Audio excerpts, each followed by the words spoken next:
Okay. Assalamu alaikum, everyone. My name is Feras Namour, and I'm with, Ayham Nabhan, and both of us will be doing your Endori Pro OSPE for today, the OSPE review. Inshallah, everyone is يعني ready for for their exam, and best of luck on it. To not waste anyone's time, let's just immediately start, okay? why عادي بالفكرة. Okay.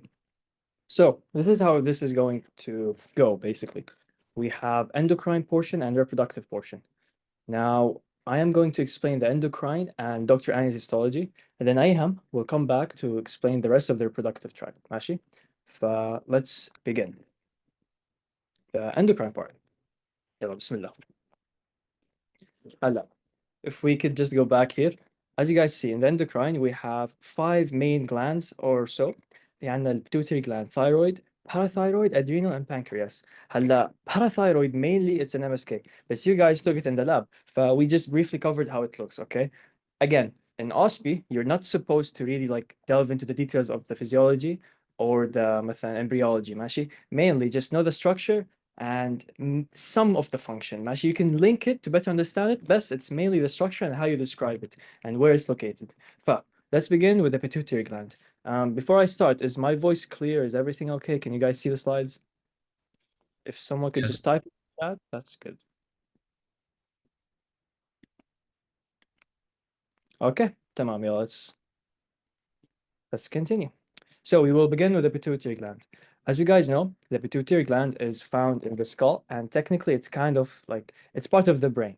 It's called the hypophysis, and it's composed of two parts, the anterior pituitary and the posterior pituitary. You guys can see it over here. Halla, we can call the anterior pituitary adenohypophysis and the posterior pituitary neurohypophysis. Technically, it's part of the brain. Why? Because the posterior, the neurohypophysis, is a descending of the brain. Halla, where is it located, like specifically? In a sphenoid bone depression called sella turcica. Can you guys see it right here? Oh, it's connected to the hypothalamus by the infundibulum, ماشي? And why is it important? It's one of the most important glands because it releases trophic hormones.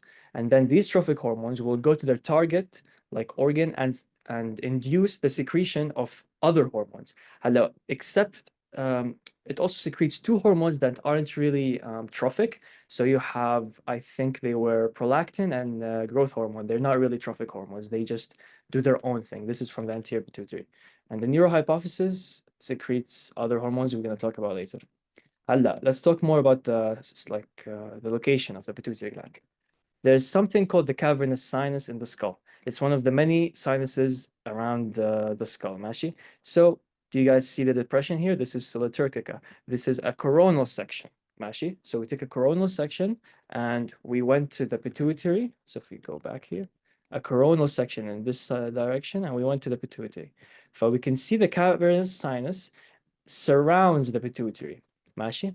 And if you look directly above it, this is the stalk, and it will then connect to the hypothalamus, ماشي, through the infundibulum.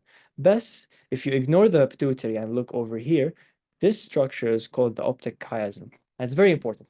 ليش? Because it's part of the visual like pathway. So مثلا your eyes, like the vision that you see through your eyes will pass through here and then go back to your brain. Let's say you have a tumor of the pituitary gland. It's going to enlarge and it's going to compress or press up on the optic chiasm. And this could cause a condition known as bitemporal hemanopia. You just need to know the name of the condition. You don't really need to know how it looks or what exactly is going on. Okay, just know it could cause bitemporal hemanopia because it's pressing on the optic chiasm. The cavernous sinus, it also contains other cranial nerves. For example, cranial nerve 3, 4, 6, and the V1 branch. Are you supposed to know these in EndoRepro? I don't think so, and I don't think they asked us about it. Just keep them at the back of your mind. Best know and know so many things are passing through the cavernous sinus, and most importantly, the optic chiasm positioned above the pituitary gland. ماشي? By the way, if you guys have any questions, keep them until the checkpoint, so then I could answer all of them. Actually, the checkpoint is coming up later on. Don't forget your questions though, tamam? Yeah, just to save time. Let's talk more about the position. As you guys can see here, this is the hypothalamus, and the posterior pituitary is colored kind of the same. Why? Because it is a descending of the hypothalamus, technically. It's part, if you go embryologically, it's part of the diencephalon, which is the embryological origin of parts of the brain. But the anterior pituitary is Rathke's pouch. So it's not related to the brain. Mashi? And when we look histologically, it's going to make more sense. What you should know here, the posterior pituitary contains the nerve axons, not the nerve bodies, or not the nuclei, of two like nuclei in the hypothalamus. And what does nuclei mean? What does axon mean? Basically, when you have a nerve, Mashi, you have a cell body, and then you have like the axon, and the dendrites are here, right? You have the axon, and then it's going to communicate with another nerve body. طيب, we have something called the supraoptic and the paraventricular nuclei. طيب, the supraoptic cell bodies are found in the hypothalamus, and the paraventricular also are found, like the cell bodies also are found in the hypothalamus. Their axons, please, their axons go down to the posterior pituitary. Tamam? And they will synapse with other neural cells found in the posterior pituitary. So just know that these two optic nuclei axons, not optic, sorry, these two hypothalamic nuclei axons could be found in the posterior hypothalamus. What am I saying? Posterior pituitary, and it's also called the neurohypophysis. Okay, let me just drink some water. هلا هون, this is, I think it's an important slide. Maybe it could not come in the OSPE, but it's important. Maybe an MCQ could come on it. Hello, what's the blood supply of the pituitary gland? From the internal carotid, because we're up in the brain, we're going to have the superior hypophyseal artery and the inferior hypophyseal artery. Now, can you guys see them right here? طيب, this is the superior hypophyseal artery. Let's discuss and talk more about it. It's going to give us something called the primary plexus right here. And this is located still in the hypothalamus. ماشي? This is the infundibulum, this is the pituitary. So we're still up. هلا, our primary plexus will then give rise to long portal veins. Are these portal veins related to the portal circulation in the liver? No, absolutely not. Best, they just call them that because it mimics their portal action. طيب? هلا, these long portal veins will then give rise to a secondary plexus down in the anterior pituitary. طيب? هلا, what do we need all of this intricate blood supply and plexuses and like communication up and down? Because think about the physiology. هلا, the hypothalamus will be releasing hormones that will then stimulate the pituitary to release hormones. For example, TSH, or was it TRH? المهم, releasing hormones, not stimulating hormones. So thyroid releasing hormone is released by the hypothalamus. So will go down to the pituitary and then release TSH. And then that will go to the thyroid. صح? طيب, you need this system, this intricate system to communicate and to also secrete as much hormones as fast as possible. Okay? And we said two arteries. What about the inferior hypophyseal artery? Basically, it supplies the posterior pituitary. It's right here, okay? And it's not really highlighted among it. طيب, remember how we said in histology it will make more sense? Can you guys see here? We did some staining and we see two very distinct colors or like regions, صح?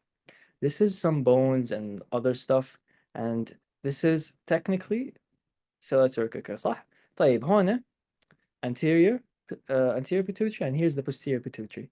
This is the stalk, that's the optic chiasm, and this is the hypothalamus and ventricle. You don't really need to know these. This is a neural.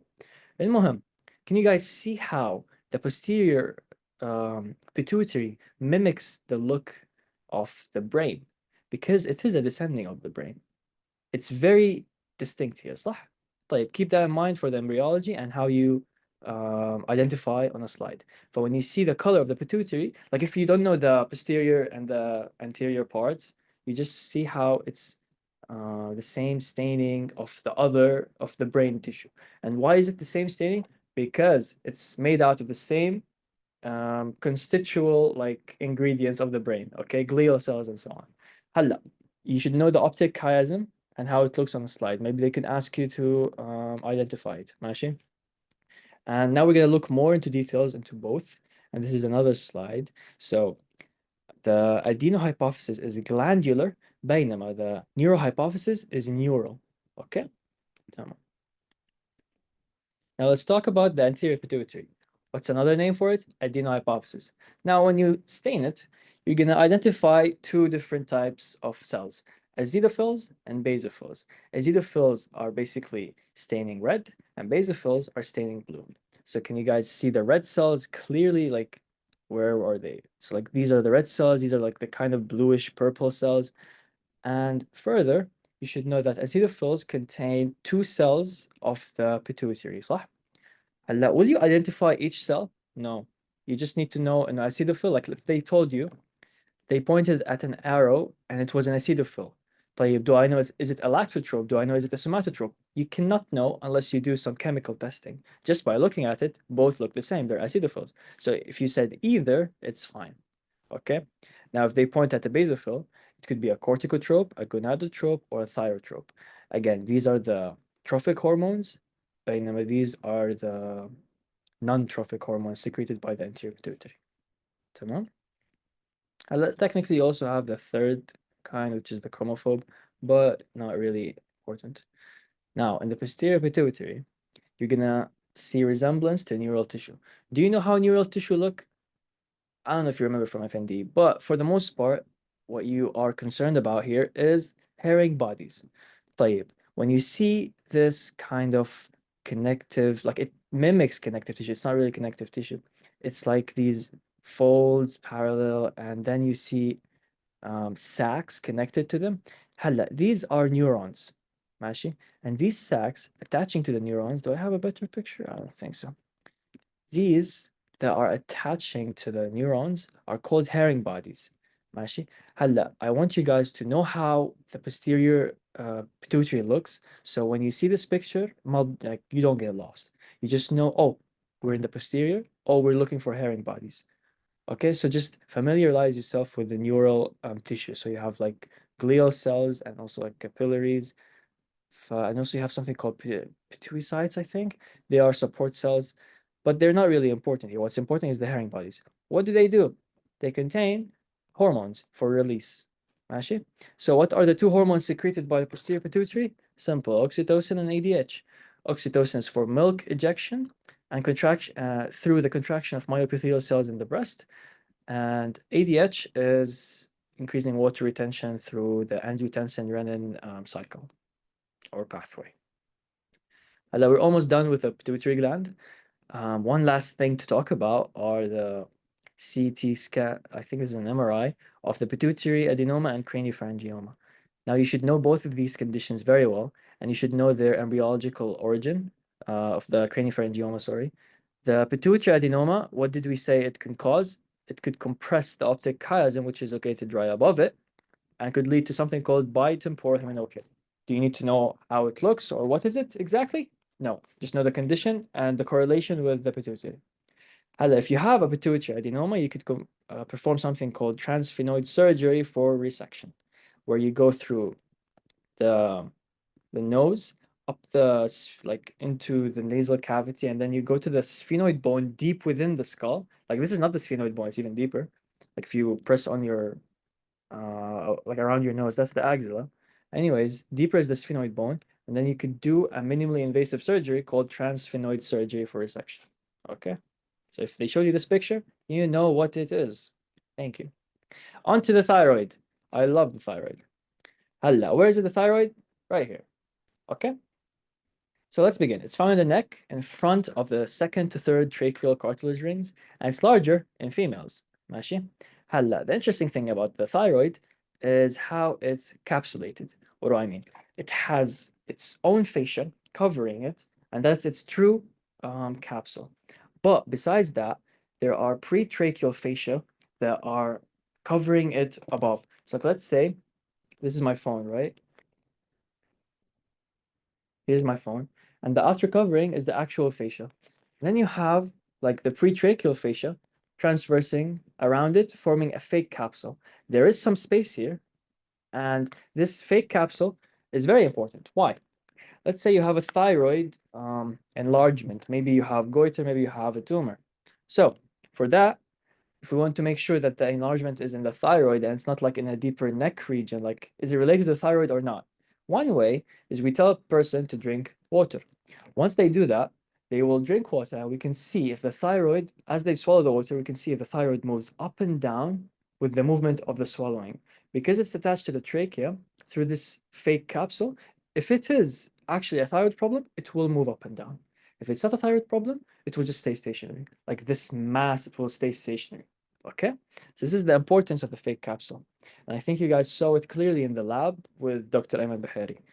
هلا, let's talk about the structure. We have two lobes, and some people have a third lobe, which is called the pyramidal lobe, around 40% of the population. Now, both lobes, the left and the right lobe, are connected by something called the isthmus, however you want to spell it. هلا, what should you know here? You should really know the relations. When we're talking laterally, you have the common carotid arteries and the internal jugular veins. And also you have, posterior laterally, you also have the nerves, but I said it posteriorly here just to avoid confusion. Anteriorly, you have the sternohyoid bone, muscle, sorry, and the sternothyroid muscle.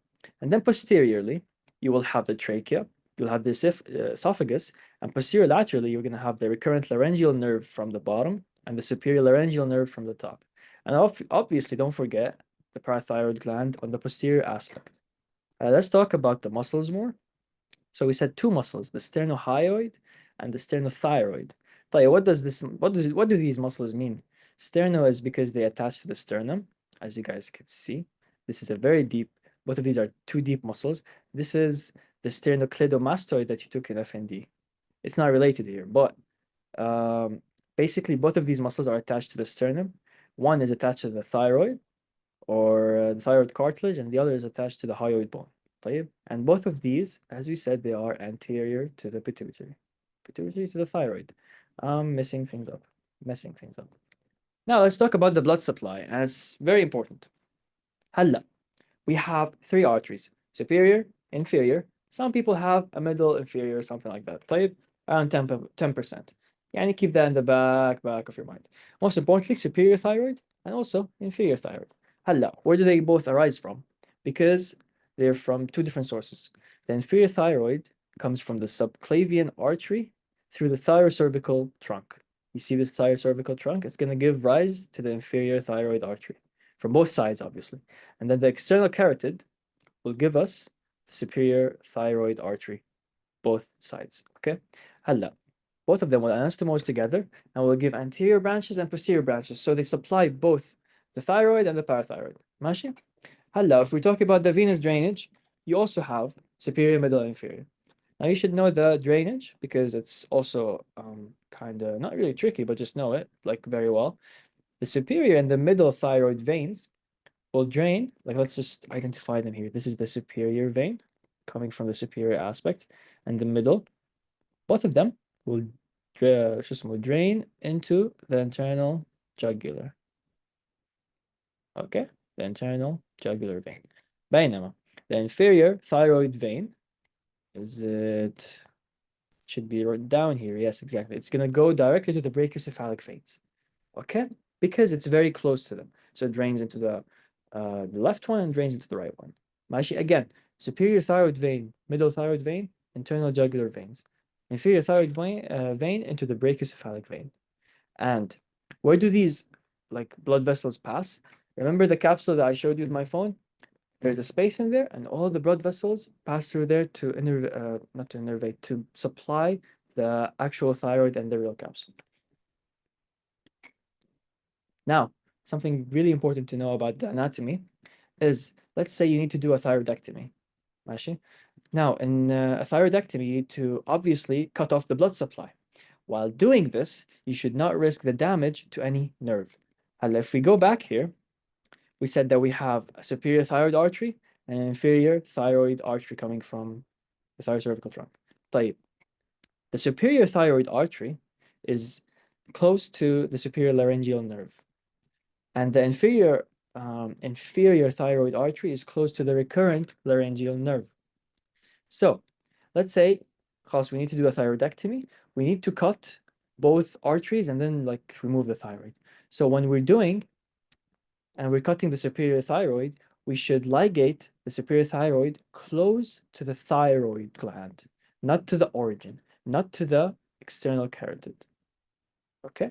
The reason being that from the origin, it's like the origin of it passes very close to the superior laryngeal nerve, and you can risk the damage to the superior laryngeal nerve. Now, laryngeal nerves supply the vocal cords, right? So any problem with them will cause problem with like the speech or like the sound of the person talking. Okay. So if there's damage to the superior laryngeal nerve, I know it says external here, but let's say superior laryngeal nerve, you're gonna have quality change. You're not gonna have hoarseness. You're gonna have quality change. It sounds like a bow, very weird kind of tone. Okay. So the superior thyroid, the origin is very close to the nerve. So we ligate close to the thyroid. Now, the opposite happens when we talk about the inferior thyroid, because the inferior thyroid, the the part of it that is close to the thyroid is close to the nerve. This is the recurrent laryngeal nerve. As you could clearly see, it passes very close to the thyroid gland. So when you want to ligate the inferior thyroid artery, you need to ligate it from the origin. Okay, and the origin is the thyrocervical trunk, not the whole trunk, just the branch. And if you by accident cause a damage to the recurrent laryngeal nerve, you're gonna have hoarseness with the sound. Lymphatic drainage, it's also important.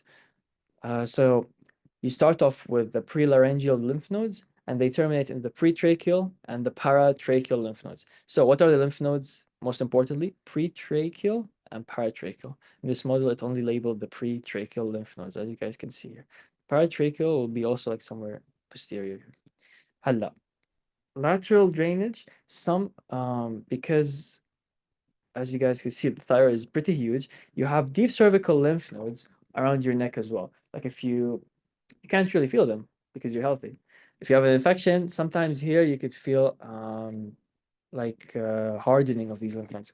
Anyways, deep cervical lymph nodes, the very lateral aspects of the thyroid could drain into them. And also there's some very little drainage going through the brachiocephalic lymph nodes, like are much deeper here, and also the thoracic duct directly. But mainly pretracheal, as it's mentioned in this or labeled in this diagram, and the paratracheal lymph nodes. ماشي?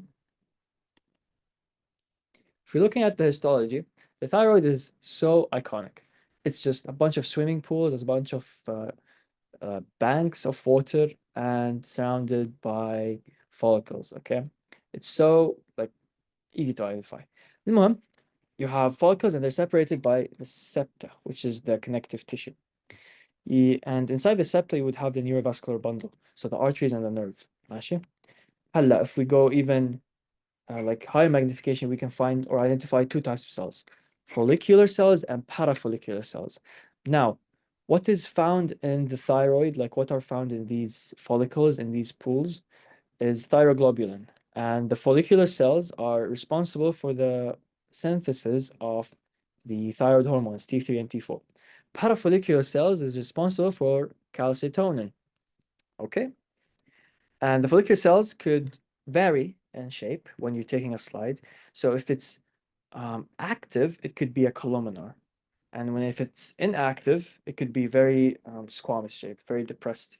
And somewhere in between is the cuboidal, which could be normally seen or like for most of the time under a microscope because of the staining and the like how the tissue reacts to the preservatives. Okay. And most importantly, that they're surrounded by fenestrated capillaries to ensure the spread of the hormones adequately. And again, it's in the septa and the neurovascular bundle. So let's zoom in a bit more. Each one of these are follicles. You guys could see the follicular cells right here. And in between them, let's identify a parafollicular cell. I think this is a parafollicular cell, yeah. So this one will release calcitonin. These would release the, what do you call it? The thyroid hormones. And there are more parafollicular cells right here. Parafollicular outside the follicle.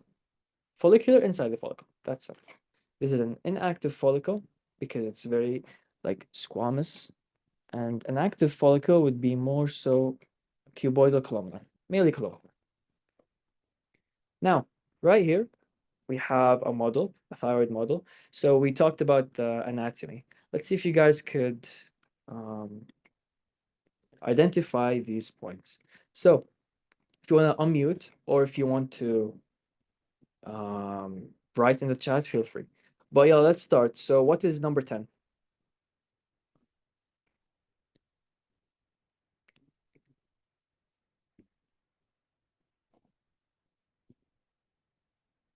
Can you guys identify number 10? How do I open the chat?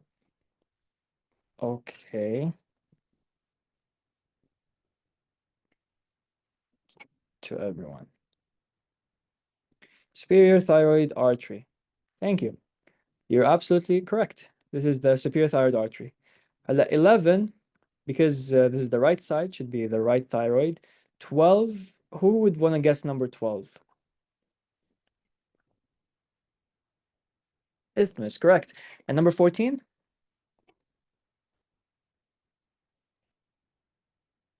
Yeah, last one, number 14. Recurrent laryngeal nerve. Thank you. So, just to revise, number 10 is the superior thyroid artery, 14 is the recurrent laryngeal. Now, 15 and 16 are the two muscles that are anterior. So 15 is the cricothyroid muscle, and 16 is our crico or thyrohyoid, and I messed them up. المهم, 12 is the isthmus, and 11 is the lobe, or like the lateral lobe. Tamam. Let's just briefly discuss the parathyroid. You guys will take it into details, the details of the details in MSK. Good luck with that. I hated it. But under a slide, it's so easy. You have two cells, chief cells and oxival cells, and they're very identifiable right here. Oxival cells have this very pinkish cytoplasm, and they're pretty, yani, imposters around them. Okay, what do they do? Useless, just support. Chief cells are important because they're the ones who actually secrete the hormone that is so important for us, parathyroid hormone. Now we have two calcium regulating hormones, parathyroid and calcitonin. Calcitonin comes from the thyroid, PTH comes from the parathyroid, or like behind it. So let's say you do a thyroidectomy and you take it out. After that, you need to do two tests. One of them is test calcium levels to ensure that the parathyroid is still intact. Okay, I know you guys removed the parafollicular cells releasing calcitonin, but the PTH is more important in a sense. But then you need to do another test, which is the vocal cord like speech test, because you want to make sure that neither the superior laryngeal and the recurrent laryngeal nerves are affected. So we said if the recurrent laryngeal nerve is affected due to bad inferior thyroid artery ligation, you can have hoarseness. And we said that we would ligate it from the source, not close to the thyroid, from its origin, which is the thyrocervical trunk. Meanwhile, we're talking about the superior and the superior laryngeal nerve. You're gonna ligate the superior thyroid artery close to the thyroid, not the origin, because the nerve is close to the origin. And if that happens, you're gonna have quality change of the like if there's damage to the superior laryngeal nerve, you're gonna have what do we say? Quality change of the voice. They're also surrounded by fenestrated capillaries throughout the connective tissue, and this is important for the transport of the hormone, which is PTH. That's all you need to know for the parathyroid and EndoEPRO. Let's move on to the adrenal gland. This lecture blew my mind, by the way, back in first year. So someone is asking a question. Where's the chat? Does PTH decrease or increase calcium? PTH would increase your blood calcium. Now, the way I memorized it, or basically, there's something called bone resorption, which is breaking down your bone. ماشي? When you break down your bone, you're gonna increase the amount of calcium in your blood. Okay, think like it's two different things. There's calcium in the bone and there's calcium in the blood. When you're breaking down the bone by the action of PTH, you're gonna increase the calcium for a lot of things, muscle contraction, cellular signaling, and so much other stuff. ماشي? So your body would secrete PTH. Calcitonin is when you have too much calcium in your blood. You don't need too much calcium in your blood. It can cause atherosclerosis and many other problems with the signaling pathways. So you would release calcitonin through the parafollicular cells. You would tone down the amount of calcium in the blood. Okay, You're going to study this in MSK. Don't think about this for now. Oh, we didn't discuss this. Okay, the adrenal gland. It's a very nice and صراحة very simple lecture. هلا, the adrenal gland. First up, let's talk about the morphology and the anatomy. So, it's located from the name suprarenally. So it's above the renal gland, the kidneys, and it lies below the kidneys Gerota fascia. So if you remember from your what's it called, renal block, you have two different relations from the right and the left. So basically, the right suprarenal is a triangular shape for a reason, and the left suprarenal is crescent shape in a reason. Do you need to know the shape of each gland? It could help you in identifying throughout the models, but just keep it at the back of your mind. The right suprarenal gland, okay. So what do we have on the right side? We have the liver, right? And we also have the inferior vena cava. طيب.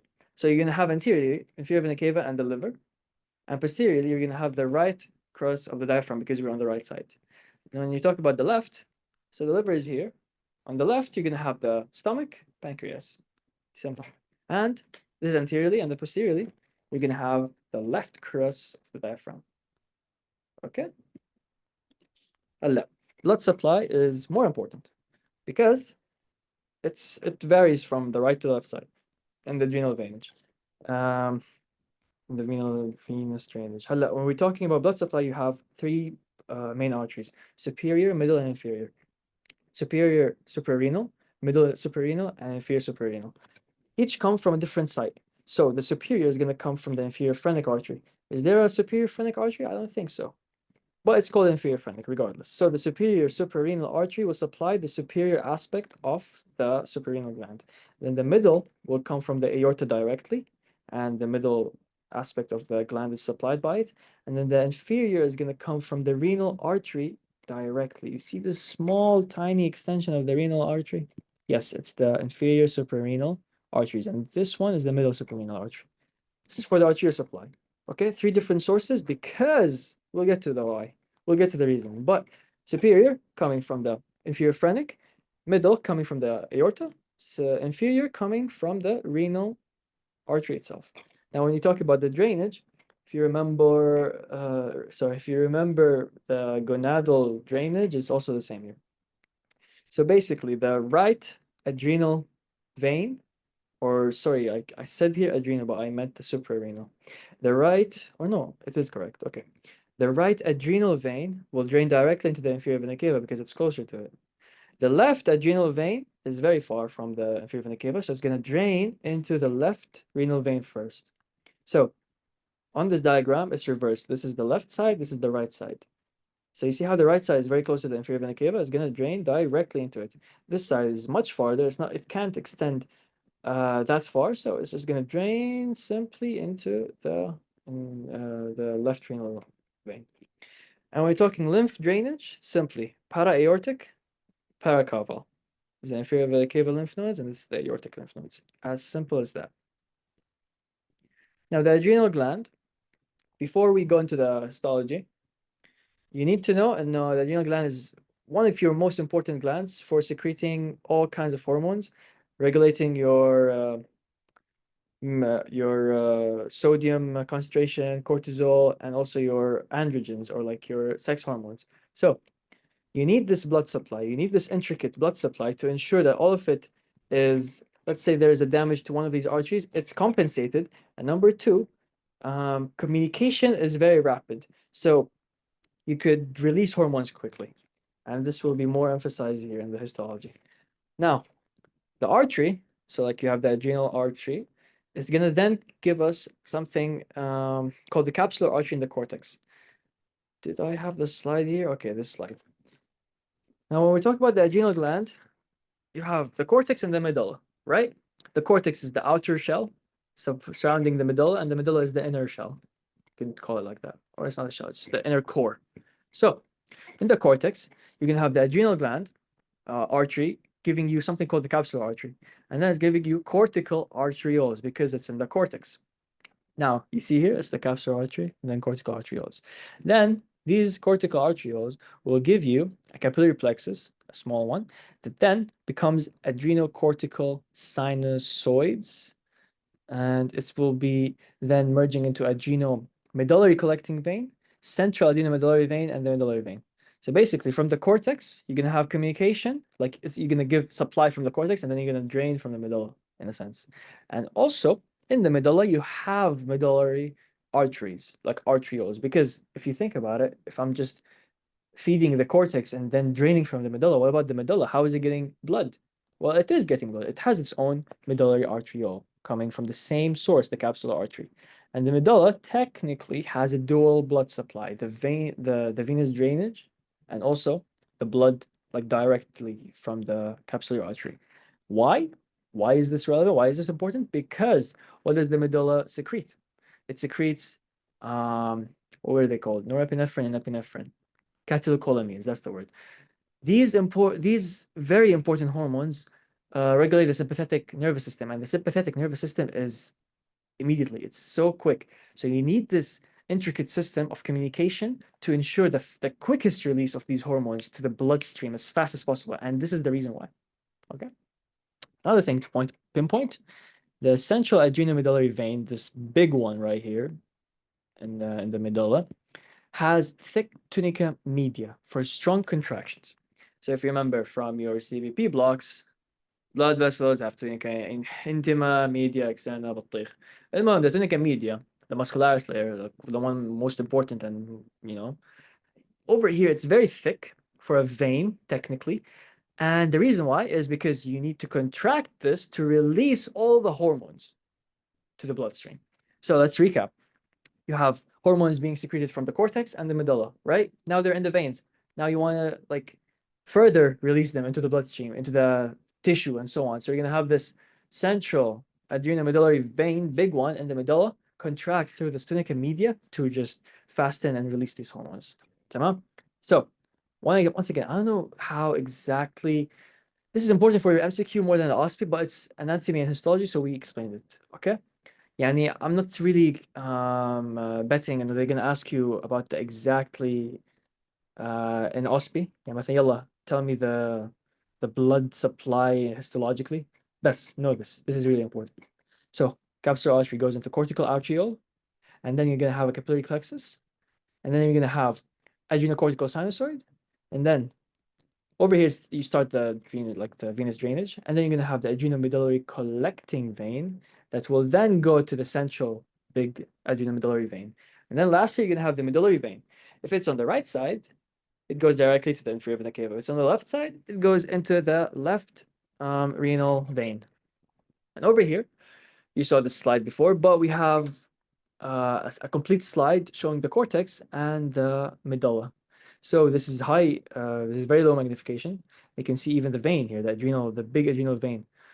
Now, the cortex is relatively distinct from the medulla, even though the cortex itself has layers in it. But what separates it, the medulla is very basophilic. ماشي? So you could see this like very darkish purple. Oh yeah, that's the medulla. This still pinkish, magenta. Okay, we're still in the cortex. ماشي? So I think it's mentioned here. تمام. Anyway, cortex. You guys probably got bored from this slide. خلاص, you know it by name يعني إن شاء الله. GFR, okay? You have three zones in the cortex. Zona glomerulosa, zona fasciculata, zona articularis. Each one is responsible for a completely different subset of hormones and function and so much more. Most superficially is zona glomerulosa, okay? And then you go into fasciculata and then articularis. This is superficially. طيب, what's the biggest one? Fasciculata, okay? And which one are you not born with? Reticularis. So each one has a distinct, let's say, key feature. هلا, will you have to identify it on a slide? I believe yes. And it's fairly simple. So if you look really hard, don't strain your eyes, but if you look hard enough, you could like see the border coming through, okay? And it comes with practice. Just go through as much adrenal slides as much as possible for you to خلاص get it memorized and be innate about it. المهم, in the zona fasciculata, you have large foamy cells Okay, so when we go higher magnification, you're going to see those large foamy cells forming the parallel columns. And is there anything more important here mentioned? So you're going to have more fat inclusions in the zona glomerulosa and the least amount of fat inclusions in the zona reticularis. In the zona glomerulosa, it's basophilic, centrally located nuclei. Like you could even pinpoint it from this far of magnification. ماشي? Now we're talking about the medulla. Now the medulla has chromaffin cells which release the catecholamines, and they're darker than the cortex because they have these granules inside them, and they are more basophilic, and that's why over here you could see the distinct purplish gaze. Okay. Hello. This is the last slide for the adrenal gland, and you should know every single thing right here. So first of all, whenever you're given an image, this is not an anatomy image, this is a CT. I don't think you guys have an anatomy image in your exam, and you guys are blessed for that. المهم, for a CT, number one thing, orient yourself. This is the right side, this is the left side. Everything is flipped. خلاص, deal with it. This is anterior, this is posterior. This is, how do I know? Because the spinal column and the vertebra are here. This is the right side because of the liver, and خلاص, I established this is the right side. And you could see also the ribs here. المهم, you should know the aorta, the inferior vena cava, and the right renal gland, we said it's posterior to the inferior vena cava. The anterior vena cava is anterior, so it's posterior to it, right? And also it's posterior to the liver. And meanwhile, the left adrenal gland, you can see the pancreas very lightly. Does it look like a pancreas? No, but you're not an expert and I'm not an expert in radiology, so just know this is the pancreas. And if you know your anatomy, then yes, this should be the pancreas because right here you have the stomach. Okay. If you know your anatomy, if you remember from GI, okay. I think this is the. I'm not gonna say. I don't know what that is. I know the gallbladder as well from the liver. Now the pancreas. So simple, and it's the last thing on our endocrine checklist. So pancreas is so important because it's endocrine and exocrine at the same time. What do I mean by that? It has basically it has two different cell groups, and each one are morphologically different and functionally different. Okay. So the exocrine part of it is composed out of acini, and the endocrine portion is composed out of islands called islets of Langerhans. Okay. هلا, what does the exocrine part do? It secretes pancreatic amylase, it's responsible, and lipase is responsible for digestion. It's GIT, forget that. Endocrine, we're in endoreper, right? So endocrine, you see it by the stain of Azen-Mallory. So it's a special stain to identify the different morphological cells. Azen-Mallory staining, keep that at the back of your mind.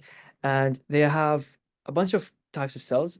Alpha, beta, delta, most importantly is the beta cell. How you could tell them apart? Location and also color. Now, alpha cells are darker and they are reddish depending on the stain. Meanwhile, beta cells are lighter and could be brownish orange. Delta cells are blue depending on the stain. So if you look here, we said that the alpha cell is darker and the beta cell is lighter, صح? So you could see here, these are beta cells, and these darker ones are the alpha cells. طيب? Again, keep this in mind, reddish, brownish, orange, and then this is the, what's it called? The Azen-Mallory staining. Over here, now usually the alpha cells are more on the outer like the outer ring, and the beta cells are like throughout. So beta cell here is light pink, and the alpha cell is darker pink. ماشي? Please know this because the beta cell is the one that secretes insulin. صح? So when you have diabetes, you have problems maybe with the beta cell, or you have another problem somewhere else in your body. And is this it for the pancreas? Well, let's just go through this one more time. So I hope the identification is simple. Like if this is a beta cell, if this is an alpha cell, if this is a delta cell. Delta cells aren't really important. I think they release somatostatin. I'm not really sure. But you can see the bluish haze here and the light brown and the red here. Okay. Like this is an alpha cell. Sorry, this is a beta cell, this is an alpha cell. Meanwhile here, because it's a different staining, it appears light pink and darker pink. Now, We reached the first checkpoint. Do you guys have any questions? You guys feel free to unmute, or to just type in the chat. مش معه تبين. ايوه هلا بينت. Thank you. This is an old message. Does no one have any question about endocrine? Is everything clear?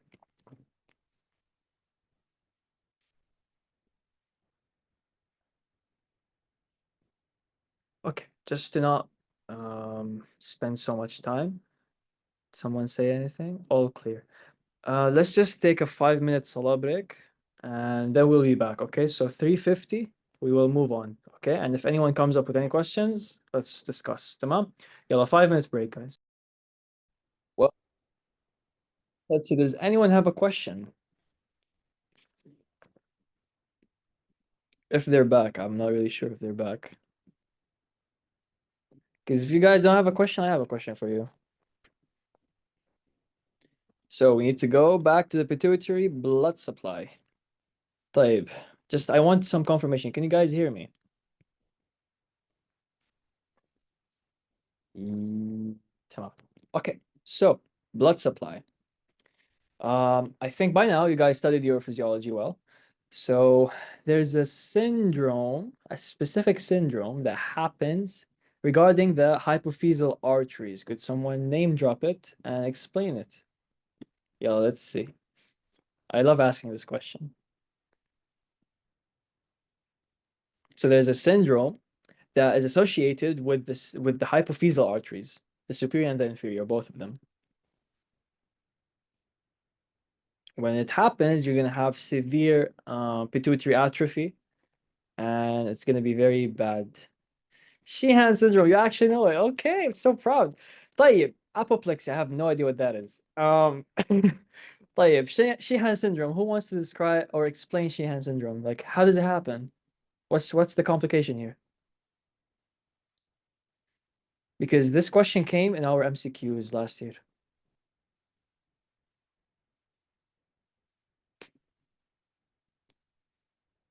Infarction of pituitary after labor. Okay, that's good enough. So basically, ischemic infarct of the pituitary postpartum bleeding. Exactly. So you would have a woman who's giving birth, and for unfortunate reasons, a complication happens where she's just post delivery starts bleeding. There's a hemorrhage. Now, this specific situation, because of how the pregnancy like compensates the mom's blood and whatever, this, like, if she loses so much blood will not go to the pituitary, and it could be gone forever. Imagine. It's actually fascinating. So thank you guys for answering this question. One more thing I want to comment on, basically how I designed these slides. So everything highlighted you should really focus on, actually, like for your OSPE. Other things, such as the cranial nerves here, they're not highlighted. These are like more or so for your own knowledge, and maybe they could come. That's why I included them in the slides. But it's highly likely this is what you should focus on, and anything underlined, of course. So I made the arteries in red and the veins in blue, any basic fun stuff. هلا, does anyone have any endocrine questions, or do we just move on to the next part? Do we have a lot to cover? Yeah, I think we just move on. So now we're going to discuss Dr. Annie histology. She gave you guys 4 lectures: the male reproductive histology, female reproductive histology, I think breast histology, and also placenta histology. So this will be a basic like preview of the reproductive before we actually move on to the actual anatomy, the perineum and the male reproductive system. Let's just briefly discuss the histology. The way I designed these slides, I am giving you the most important slide and the name of it and the characteristic features. So there is a histology crash course, okay, guys? And that histology crash course made by Maya Ibrahim, the PAL explains and links the physiology with the histology. So any MCQ question could come from that. بينما here for OSPE, you just need to know the identification points. So I advise you to go through our slides and her slides as they complement each other. She has more details and we have the emphasis, okay, for OSPE. So This is not alone enough for histology. This is histology OSPE. And her thing could be enough for histology OSPE. Do you understand me? طيب. So, male system, we have the testes, we have the seminiferous tubules, and then we have the seminal vesicles, the epididymis, and lastly, the urethra, I think, or maybe that was in renal. المهم, when you have the testes, this is the slide. So you have the tunica albuginea, the outside capsule, and then you have septi or septa that is dividing the testes into lobules. Okay, and each lobule will contain 1 to 4 coiled seminiferous tubule. ماشي. Then you have the I don't know how to say this, but rete testes, and this is what connects the testes to the epididymis. So over here is where the seminal production takes place, and then it's going to be transported through the rete testes. So this slide, you see it. It's very easy to identify. You have the very basophilic covering, tunica albuginea, and it's a dense fibrous capsule. And then you just need to know the rete testes, very important. Moving on, now we go into higher magnification, seminiferous tubules. This is still inside the testes. طيب, how do we identify it? You can see each lobule right here, and then you can see the septa that is separating it. Or like this is the like interlobular septa. Then you have larger septa separating lobules. Okay, like inter and intralobular. هلا, in each lobule, within it, you're gonna have the Sertoli cells. And then around the lobules, you're gonna have the Leydig cells. Okay, so what is the epithelium for the each lobule? It's stratified cuboidal. Now in histology, guys, it's very confusing. So please don't mix up. Okay, don't mix up any of the epithelium with another structure because this is the most important identification marker. So when we're talking seminiferous tubule, it's stratified cuboidal, and they call it germinal epithelium because it's what gives rise to the sperm down here. ماشي? Then you have lamina propria, it's not important. Not really important. Sertoli cells and the Leydig cells. We said Sertoli are on the inside, Leydig are on the outside, and they are the ones who will be producing your testosterone. Isn't it simple columnar? Well, you should look, no, it's stratified cuboidal in a sense. You should look at this layer, okay? This is all called the general epithelium, and like these very like small cells at the very like outer edges of the lobule, they're cuboidal. And I based this off of your mail, like the Annie lecture, and also your manual.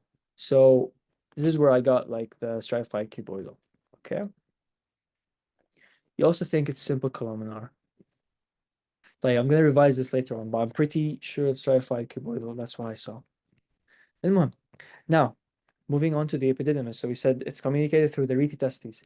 Now, the epididymis is pseudo-stratified columnar with stereocilia. ماشي? Now, this is a very low magnification, but still, this is the overall structure, and I think I have a better picture of it later. Yeah. So this is the epididymis from low magnification, and this is higher magnification. You can clearly see the pseudostratified over here, and you can see the stereocilia.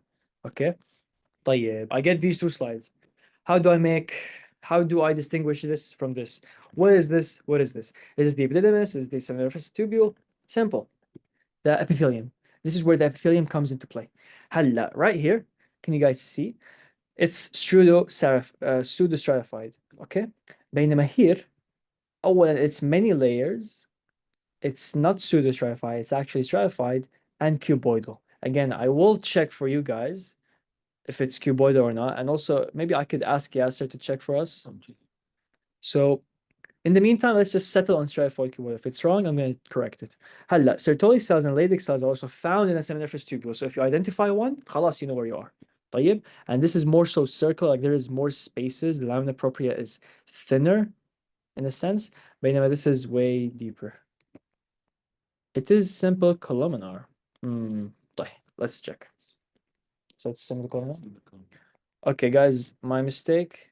The seminiferous tubule. Yes. So simple columnar. طيب. Let's go back to this image.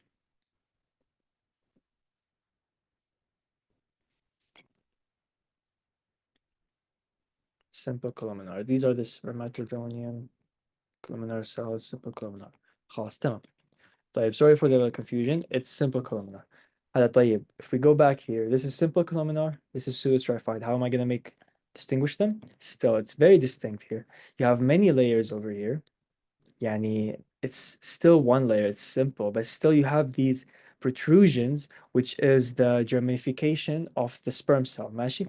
بينما over here you just have one cell, and over here you're gonna have like they will flow. This is more of a tube, and this is the factory. Okay. هلا, if we look at the fast deference, well, it's not really a tube, it's more of a maturation place. Best, this is the tube. The vas deferens, ماشي, is composed out of a couple of layers, four. So you have the epithelium, and then you have the lamina propria, the muscularis layer, and then adventitia. طيب, what's the epithelium here? Pseudostratified columnar plus stereocilia. طيب, so if we zoom in, you're going to see the pseudostratification, and then the muscle layers are very clear.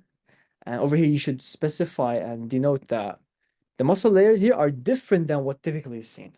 We're used to an inner circle layer and an outer longitudinal layer, right, from GIT. Here, it's kind of different, where the inner and the outer layers, like we have three layers, we have inner, middle, and outer. The inner and the outer layers, both are the circular, and then the middle layer is the longitudinal one. All right? So, don't mix this up, and know which structures have this kind of mechanic, because other structures are like GIT, like the whole organs in GIT. طيب, the adventitia has elastic connective tissue. Why? Because think with me, the testes are below, like they are below the urethra when they start. So you're gonna have to go against gravity upwards, and then you're gonna go to the, like, the prosthetic urethra and out, right? So you're gonna have to compress a lot, and that's why we have these muscular layers, because you need to contract to release the sperm upward, and you need that elasticity to maintain these strong contractions. تمام. And that goes on with anything that has elastic tissue. The prostate, I believe you guys took it more in detail in renal. Best over here, you just know its general structure. You have the, if you look at like the, what do you call these? So you have the stroma outside, and then you have obviously the follicles inside. You have pseudostratified columnar again and the stereocilia. So this pseudostratification is similar to the epididymis, and to a lesser extent the stereocilia. You see this like sign right here. This is, sometimes you see stereocilia. When you see a plus, it's definitely with stereocilia.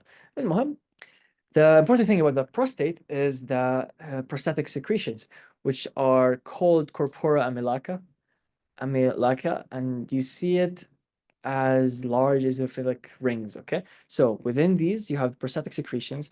And what are the prostatic secretions? They are important for your the seminal fluid, like it contains the minerals and viscosity, and also it makes it alkaline, okay? Keep that in mind. Now we move to the seminal vesicle. And the seminal vesicle, it's kind of similar to other two structures, which are the epididymis and the seminiferous tubules. Best, seminal vesicle has sort of stratified columnar. It has an adventitia layer, which is elastic. And the muscularis here is typical to GI, inner circular, outer longitudinal. That's it. This is how they look. Guys, with OSPE for slides, if you can't reason it, if you can't try to understand what is happening, try to memorize the slide. Just memorize these 2 or 3 pictures before your exam for whatever structure you can't really understand, and go. I know you can understand it. Best if you're short on time, this is what you have to do. Salah. And remember, your OSPE is going to be online. It's going to be at the start of your exam. It's not going to be after your MCQ and SAQ. No, it's going to be the first thing you do. OSPE, SAQ, then last thing is MCQ. طيب? So the seminal vesicle have this very distinct branching, like tree branching pattern. Meanwhile, if you're going to compare it to an epididymis or a seminiferous tubule from lower magnification, they don't have that pattern. They're more so of lobules and, like circular lobules that have septa in between. But this is very branched and specific to the seminal vesicle. it screams semivesicle. Of course, you have connective tissue and smooth muscle around it. طيب. So if we want to distinguish this from these two, we said the epididymis is stratified columnar plus stereocilia. Seminiferous tubules, we said simple columnar. And we know how to distinguish between this and this. طيب, how do we distinguish between them and this? This has only stratified columnar. They don't have stereocilia. And also, if you look here, they're very branched. It's like a very tubule system. It's not very lobular. It's more so tubes. Okay, it's similar to like a duct around it. طيب. That is one way to distinguish these three structures from each other. And don't mix them up, guys, please. You guys could very clearly distinguish these two. Okay, these three by now, inshallah. With this, we're done with the male histology. So let's move on to the female histology, which is less confusing. So we begin with the ovary. Similar how we began with the testes, here the ovary. This slide, I'm so sure, is going to come because it came for us and it's very iconic. The ovary, as we see, has a cortex and medulla, similar to the adrenal gland. This cortex is where you're going to start your follicular journey, let's say. Now, I'm not really supposed to explain the physiology. It was explained by Maya. Please, if you have any problems knowing each function of these follicles and how to, or like what do they do, refer to her video or her slides, please, okay? Here we're only identifying. So when you see in the cortex, these small circular cells with prominent nuclei, this is a developing follicle, okay? Women have millions of developing follicles that then become a primary follicle and then a secondary follicle. And then lastly, they would, release the ovum into the salpinx, and then you're going to have the fertilization. So you're going to have the blood vessels in the medulla, like if you go deeper down. And also a Graphian follicle like this big, very mature one would contain theca cells. Okay, keep that in mind. So you're going to have granulosa cells and theca cells. طيب, هنا, what are we supposed to identify? You should know how a primary follicle looks, how a primordial follicle looks, and how a secondary follicle looks. How do they each exactly differ from each other? We said primordial in the cortex. A primary follicle, طيب, they don't have, they're smaller. And in the center, I think they are lacking this core that develops here. Now, over here, this big cell, you have the zona pellucida, corona radiata away from the granulosa cells. And this is a very mature follicle that is just going to release its actual ovum. طيب. Now, fallopian tubes, the salpinx. Clinicians refer to it as salpinx. Keep that in mind. So you have three layers, mucosa, muscularis, and serosa. If you look at the mucosa right here, it's simple columnar, okay? Simple as that. And some have cilia, some don't have cilia. Why do you need the cilia? It's so important for the movement of the, of the egg, okay? Muscularis layers are typical. You have inner circle, outer longitudinal. Cool? Serosa, it's not adventitious. You have serosa here, so you have mesothelium and connective tissue. So once again, over here, you're going to have the mucosa, and you're going to have the simple columnar epithelium. Some is ciliated, some isn't. And then here's the muscularis layer, because you need to contract and move the thing along. And then lastly is the serosa, more superficially. طيب?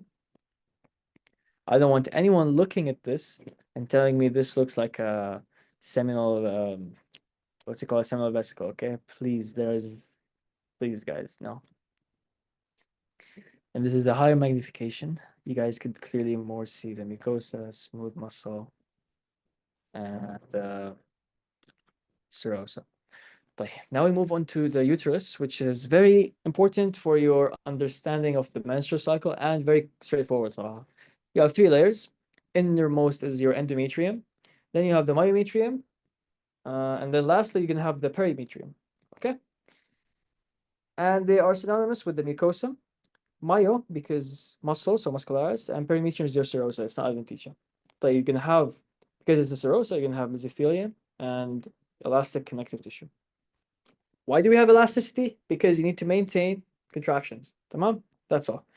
Myometrium is our contraction boss. And as you guys can see here, you have the pattern that was shown before. So you're going to have inner and outer longitudinal and middle thicker layer.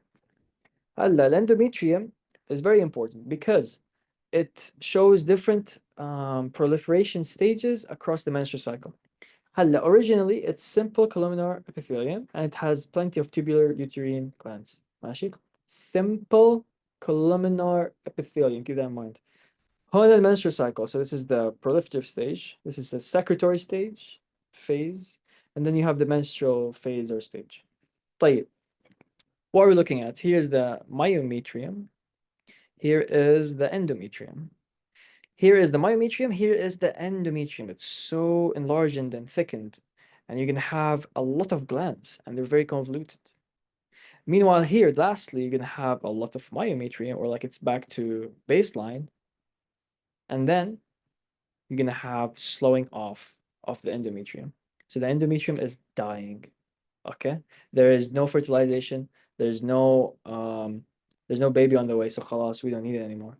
So you're going to have atrophy of the endometrium, the slowing off. And you can see RBCs here. So if we look over here, let's zoom in. This is higher magnification. You guys can see the RBCs. ماشي. You can see the atrophy very prominently. Like there's not a lot of structure. Meanwhile, here you can see the convolution of the duct is going up and down. It's coiling around. Here you can just see straight ducts. So this is the proliferative. This is the secretory, and this is the last menstrual phase. Okay.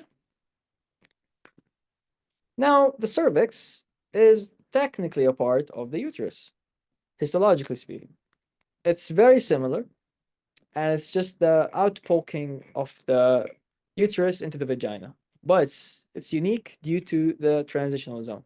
So it's the same as the uterus, having an endometrium, myometrium, and perimetrium. But the perimetrium here is denser. It's not elastic. It's denser and it holds its shape. You're going to have the same myometrium pattern, and it's also simple columnar epithelium. What is significant about the transitional zone? The transitional zone, you have two different areas meeting together. So you have simple columnar epithelium, and then you have the vagina wall. So it's going to be stratified squamous epithelium. ماشي? So this transitional zone is going to be in the external os, and so important. Okay, keep that in mind. And that's how you identify. Like if they show you guys the transitional zone, I don't think it's very clear in this image. Okay, no, it is here. You guys could see the single layer of epithelium, and then slowly the stratification is very prominent. So like over here, it's the خلاص we're entering the vagina, تمام? Or exiting, I don't know. Over here, like you could see the basement membrane, okay? It's very simple, columnar. بعدين هون, it's very, goes deeper, but it's not actually going deeper. It's just the cells piling up on top. Makes sense? Makes sense. Transitional zone. هلا, the vagina. Very simple, very straightforward. Mucosa muscularis adventitia, okay? So, mucosa, you're gonna have stratified squamous epithelium because we just said it from the cervix. And you're gonna have zero glands. Not a single gland in it. Please don't get that mistake. You're gonna have a dense, like if we're talking about the lamina propria, you're gonna have a thick, dense layer, and then you're gonna have a more so looser layer. And in the looser layer, you're gonna have the blood vessels. تمام? If you're gonna talk about the the adventitia, it's elastic because you need that for childbirth and for conception. تمام? It needs to contract and expand and so and so. Don't be dumb and make the mistake thinking that this is the inner wall, because this is the inner wall, okay? So this is just some cells here. I think these are like blood vessels. Al-Muhim, this is the epithelium. You can see the stratification very clearly. You can see the basement membrane come on. You can follow it, okay? We're done with the female and the male reproductive histology. And honestly, it's the most challenging because you can mix it up very easily, okay? هلا, moving onto the breasts, we have Dr. Annie's lecture that included both anatomy and histology. and she just likes to confuse everyone with her slides, right? So this is the most important stuff you need to know for your OSPE. And I believe refer to Maya's question for like detailed organization of the ducts and the lobules and what's secreted and so and so. طيب. When you talk anatomy, the chest is identical in both males and females until puberty. Then, for females, it's different. It enlarges and engorges and so. And for both, it's located relatively between the second and the sixth intercostal, coastal ribs, and it's anterior to the pectoralis major muscle. هلا medially, you're gonna have the sternum bordering it, and it stretches all the way laterally until your middle axillary line. تمام?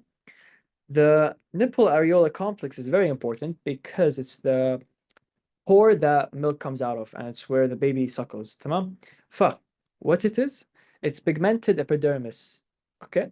And it's keratinized. It's very thick, pigmented epidermis. So you're gonna have more melanin there, you're gonna have more keratin there, and it's stratified squamous because it's on the skin. تمام? The shape of the breast is maintained by Cooper's ligament. Is it labeled here? I don't think so. But Cooper's ligament, basically many fibrous bundles like attach all the way spanning from the skin down to the actual parenchyma, and it maintains the shape of the breast. تمام? It's like a suspensory ligament. هلا, blood supply and lymph drainage. So we're still talking anatomy. We still haven't went to histology, but it's Dr. Annie's histology slides. I don't know why, but المهم, blood supply. When we're talking about the artery, the breast has three main arteries, okay? Because it's a big organ that is spanning many sources, it lavishly drinks from a lot of sources. So, internal thoracic artery will be coming from the subclavian and is going to supply the kind of the medial aspect, the medial superior aspect. And then the axillary will give us the lateral thoracic artery. I think it was another picture. And then the thoracic aorta will give you the posterior intercostal arteries. Okay? So this is going to supply the more the deeper aspects of the breast.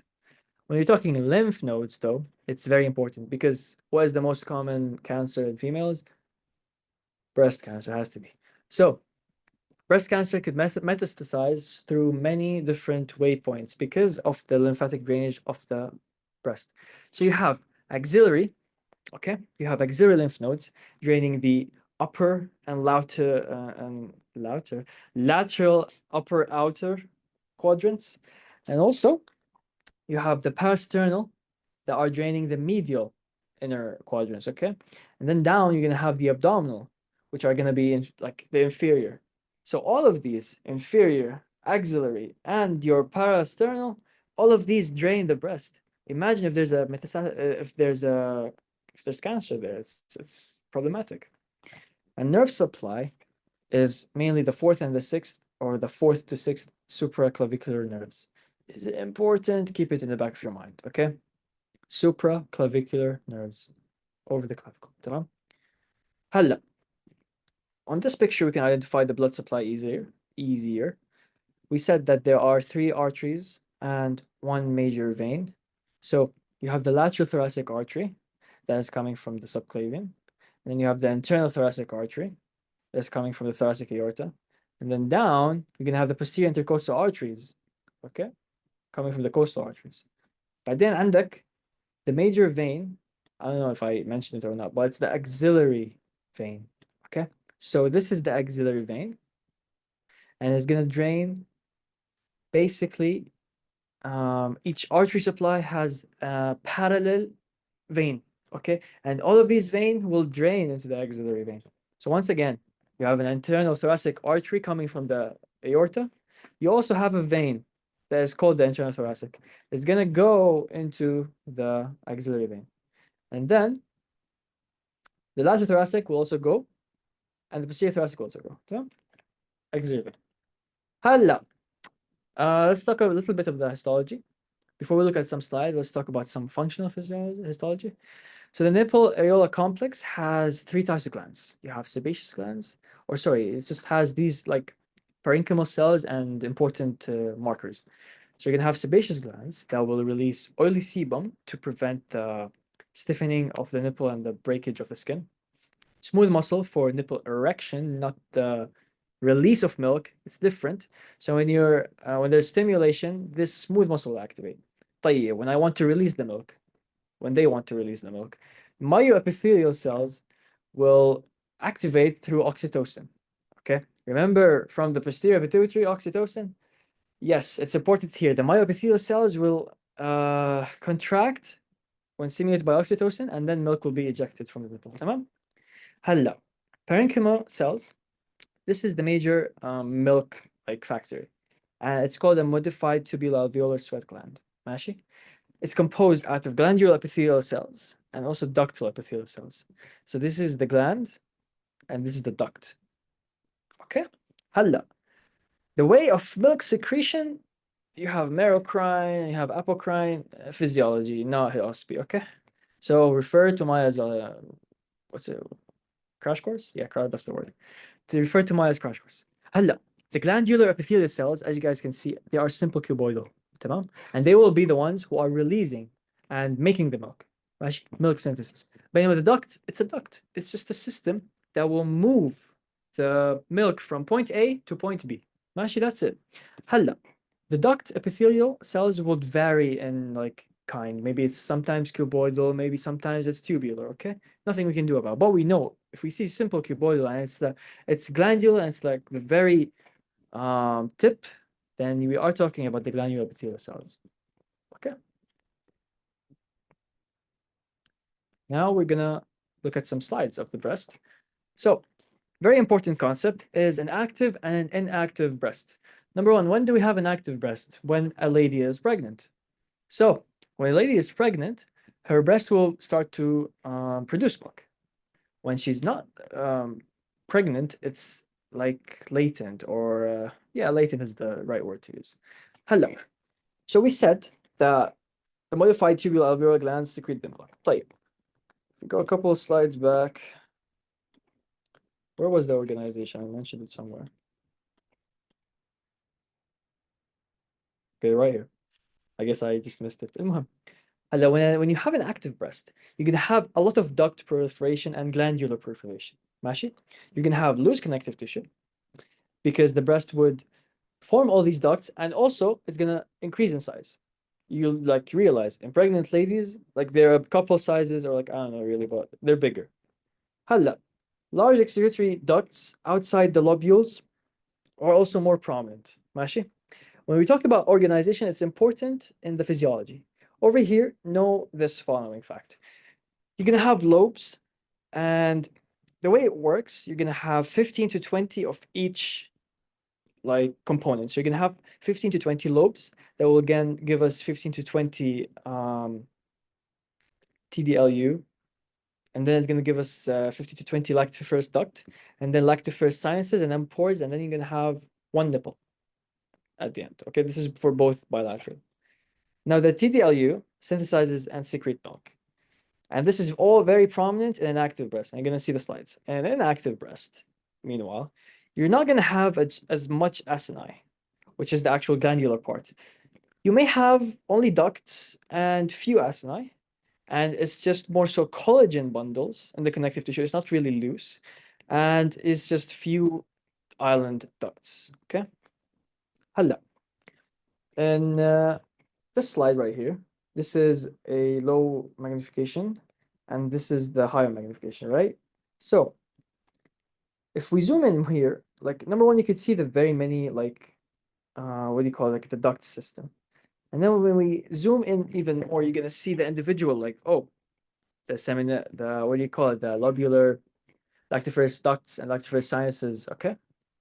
هلا, they are lined by simple cuboidal, because remember what we said. Right here it's simple cuboidal, and then the duct would vary. صح? So the simple cuboidal one and the acini and the duct would vary, but both of them would be dilated. And you can even see milk inside them. You see this kind of like tissue or color. This is milk being formed, or was formed. هلا, you're going to have very thin septae separating each one, and they're going to be very compact and distributed. And this is even higher like magnification. So you guys could clearly see the simple cuboidal. And then you have the myoepithelial cells that will be responsible for the contraction and the movement of the milk through the ducts. Tamam? Allah, what am I supposed to identify on all of these slides? You need to know, if I'm showing this image right here, I need to know, is it a active or is it an inactive breast, right? That is number one. So we see so many ducts, we see so many acini, and they are very branched out and very distributed. So this should be an active breast. And then when we zoom in, you could also see the milk. So clearly active. And it's very dense. It's very condensed. Actually, you should know a myoepithelial cell. It's not a cuboidal. You can see those two very distinct, like flattened out nuclei surrounding the actual gland and the actual duct. So they are easily identifiable. We can even, this is another one. This is very like flattened out ones. And you should know that the simple cuboidal ones are the glandular cells. Tamam? Hala, this is an active breast. So clear. It's actually so clear. It's so dry. It's so few of acini. There's nothing. And maybe there's not a single acini. Now you have the TDLU, which actually stands for terminal duct lobular unit. Okay, I forgot that, sorry. The terminal duct lobular unit is very important for actual milk secretion and in an active breast. Hala, you're gonna have it be the acini. It's the major part. Tamam? When you don't have it, it's an inactive breast. Go back to this picture. There's so much of it. So this is an active breast. I hope you could easily like tell apart an active and an inactive breast because this is very high yield. It comes a lot in the exam. Tamam, you could easily see it's not proliferated, it's not dilated, it's not branching out, it's very little. There's no milk, it's not dilated, like it's so collapsed on itself. Okay, that's basically it. Now the placenta.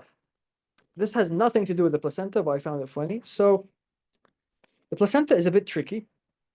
I believe شو اسمه Maya explained it very well. Best you guys in histology, OSPE, you just need to identify and label and say the what do you call it? The I like landmarks. ماشي. هلا over here we have an early placenta because similar to how in breast you have active and inactive and they're kind of like the polar opposites. Here you have a polar opposite in a late placenta and a late term placenta. Okay, so in a early placenta, you're gonna have no branching and a small number of villi swimming in lacuna. You see this?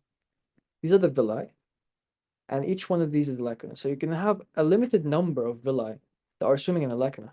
You're not gonna have a lot of syncytial knots, and this is yani. So when we look at the late term, it makes more like sense. So basically, it's very fresh. It's not as developed. There's full of spaces and it's not condensed. It's very like, yes, there's no branching of the villi, but it's very like, no, it's very blanched out. It's not condensed. There's not a large number of things happening here. Right now over here, we have so much villi swimming in the lacuna. We're gonna have syncytial knots right here, okay, which are the aggregates of proteins, right? And they are more prominent in late-term placenta. ماشي? And also you're going to have lacuna with mom's blood on it. So if we look over here, let's try to locate one. So it should be lacuna with mom's blood L. Yeah, you see these cells? These are red blood cells. Okay? This is more prominent in this stage rather than early placenta. Now that I'm thinking about how did they even get an early placenta, that's actually sad. Anyways, syncytial knots, let's move on to them before we forget.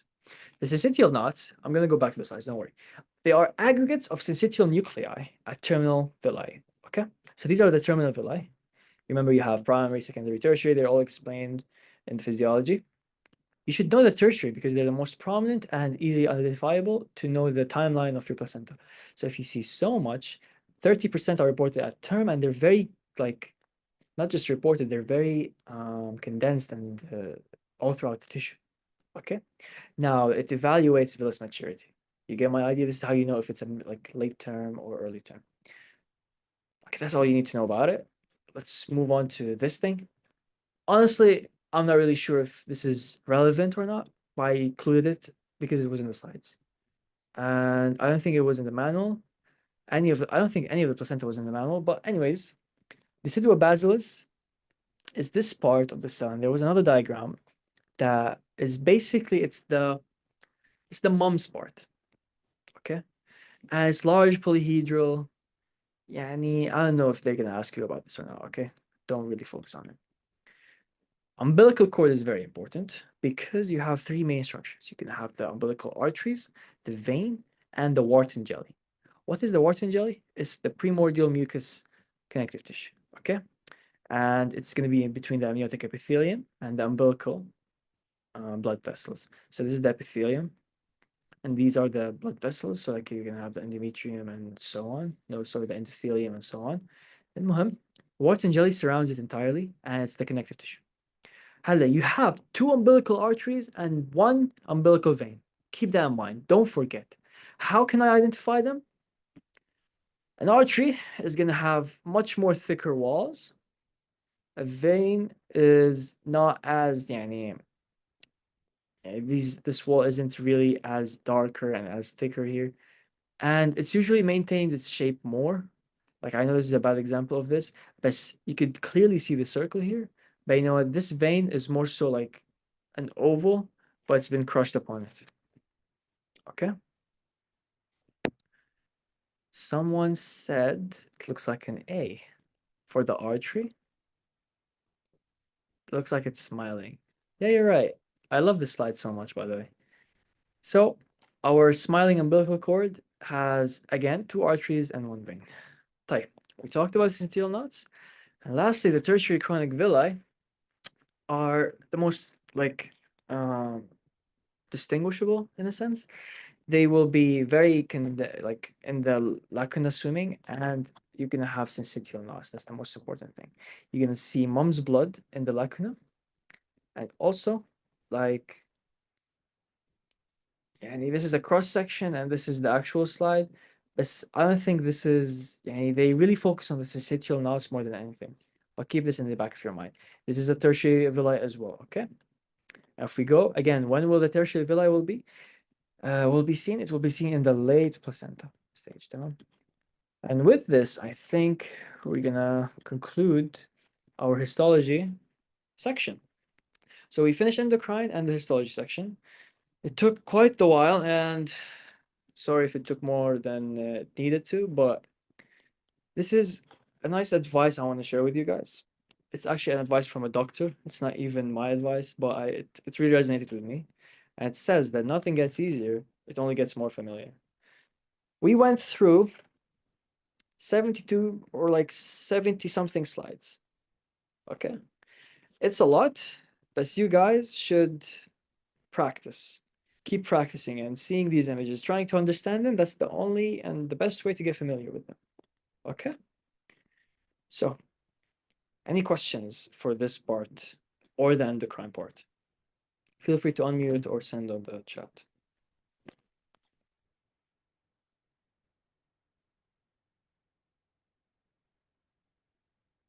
Yeah, it's Dr. Hamad.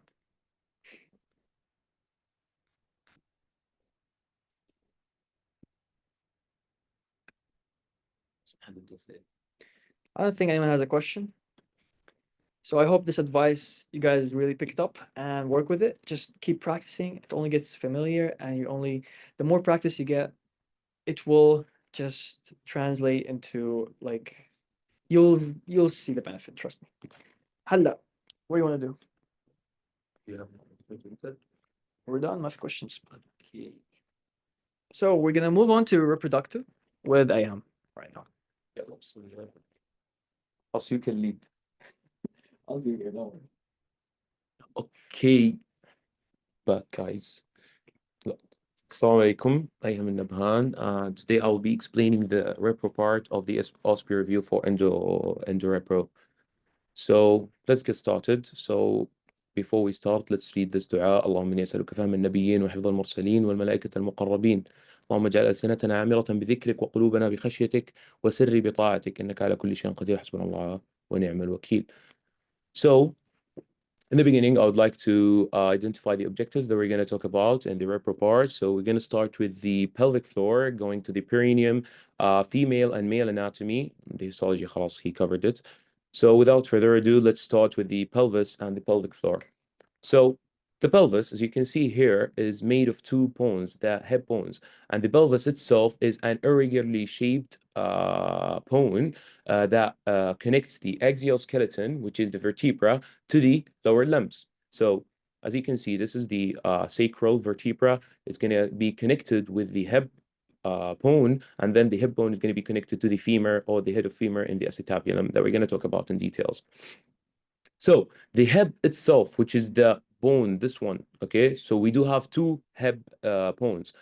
The hip bone is consisting of two or three parts, sorry. The ilium, which is the uppermost part, okay? The ischium, which is going to be below it posteriorly.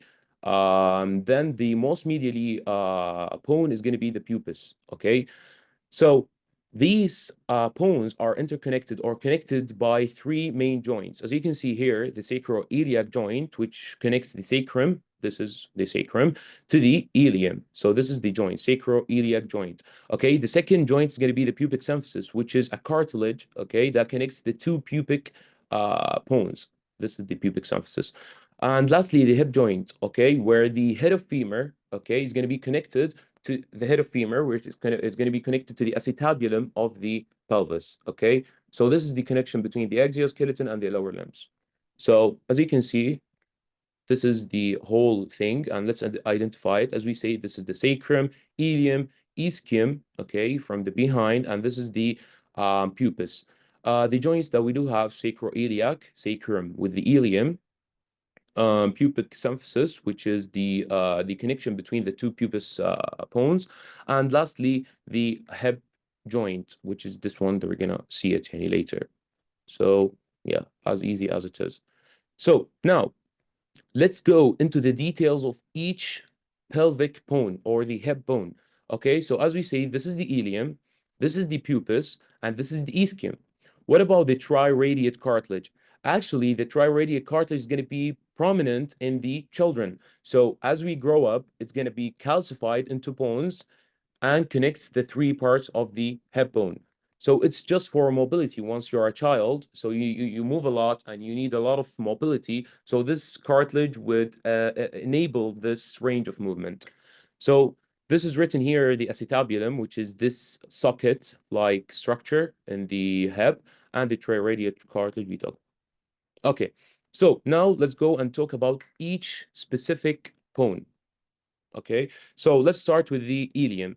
So the ilium, as we said, it's located superiorly, and it takes the largest part or proportion of the hip bone.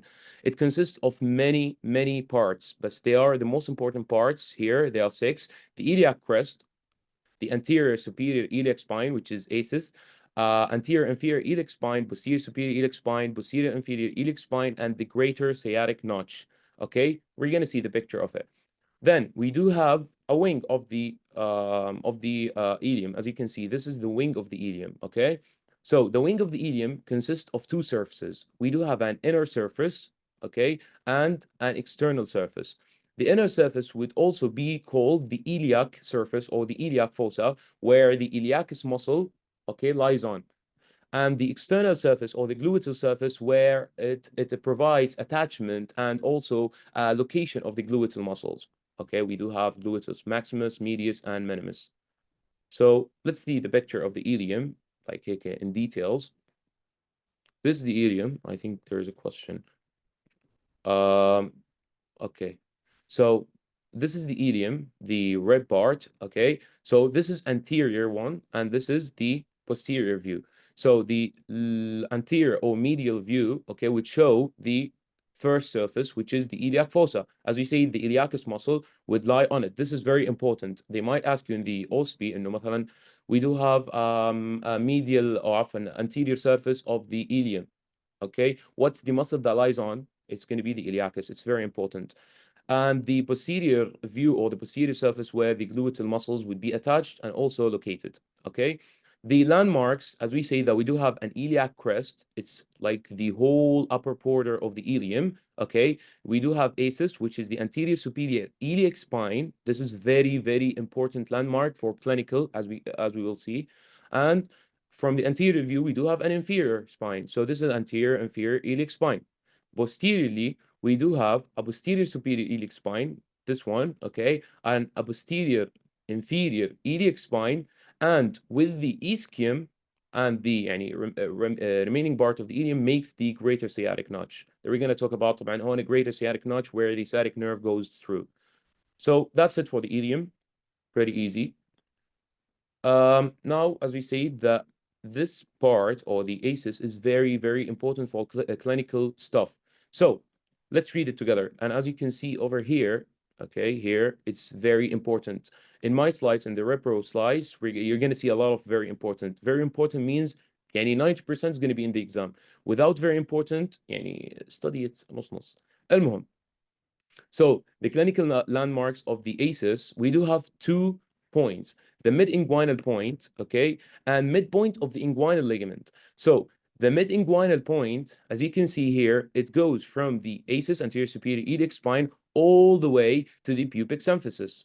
The midpoint of this line where the femoral artery is going to be located. So once you want to palpate the femoral artery, you're going to go to the anterior superior iliac spine on your hip, okay? Draw a line, imaginary line to the pubic symphysis, then put your hand or your finger in the middle of this line. You're going to see and palpate the femoral artery, okay? Clear? Okay.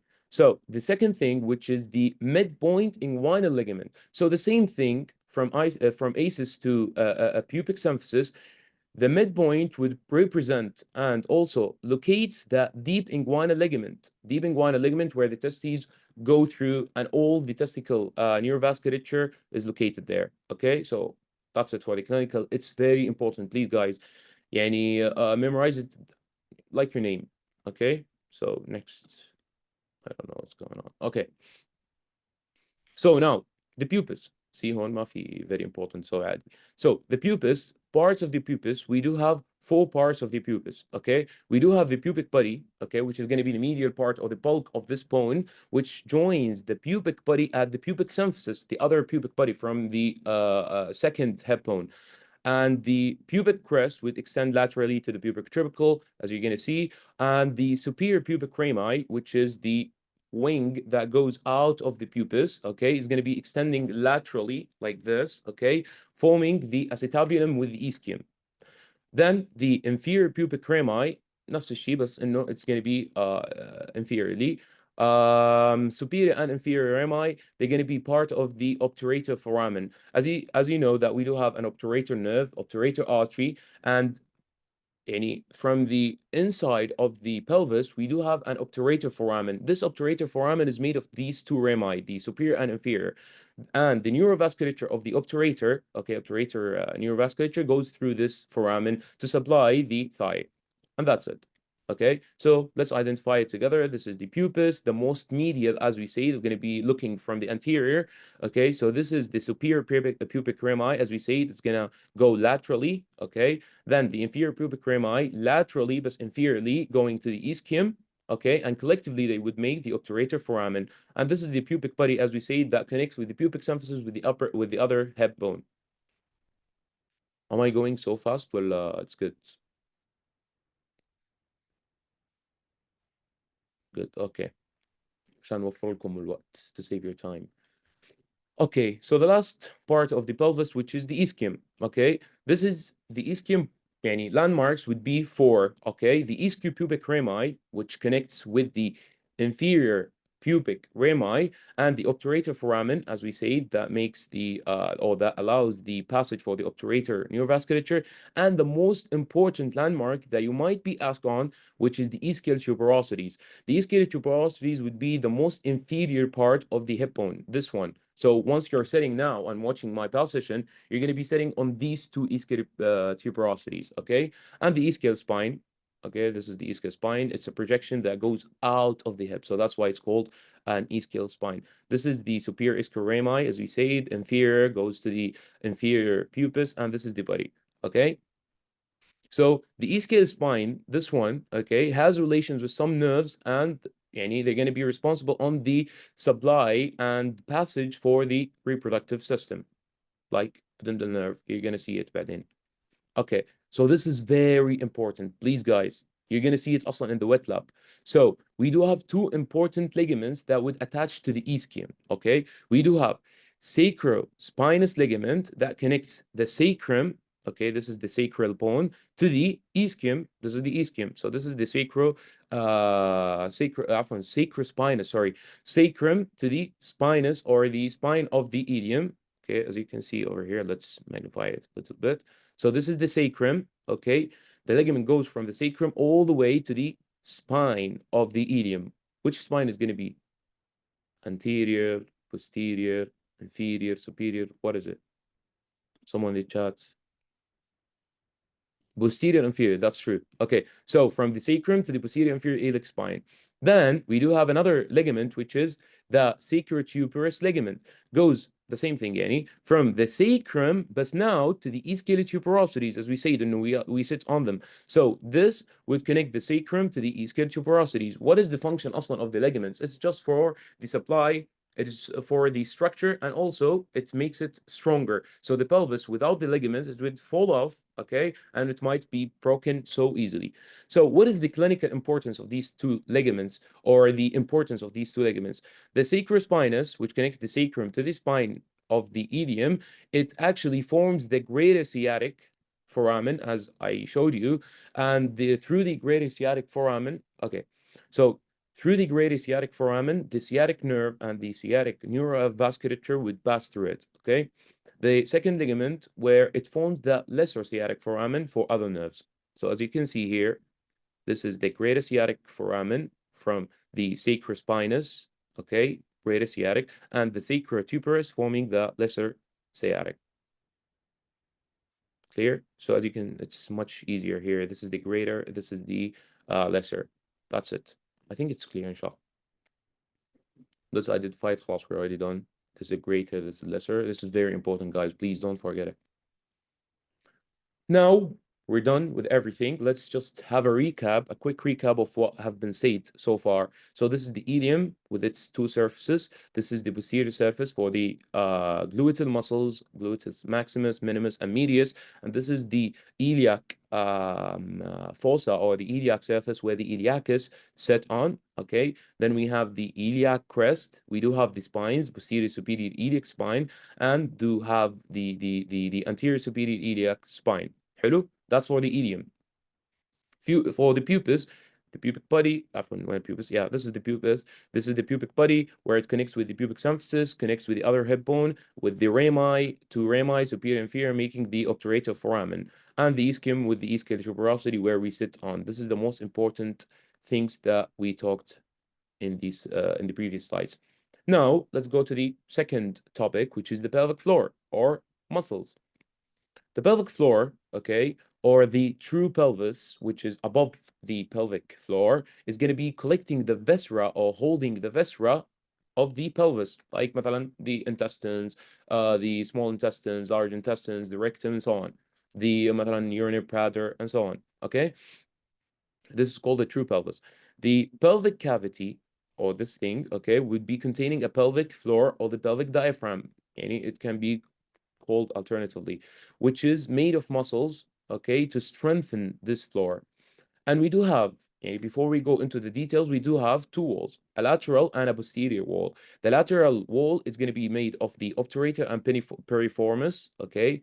So obturator and piriformis, but it's not clear over here. This is the piriformis, okay? And the obturator, where is it?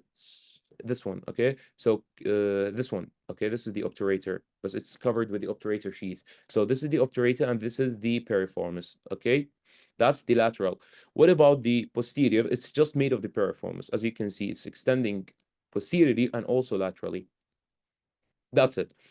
the pelvic floor would make two hiatuses, okay, or two openings. I don't know what it's called. So no, two openings: the urogenital hiatus or the urogenital opening, okay, and the anal or rectal hiatus where the rectum goes through, and the urogenital where the urethra goes through, okay.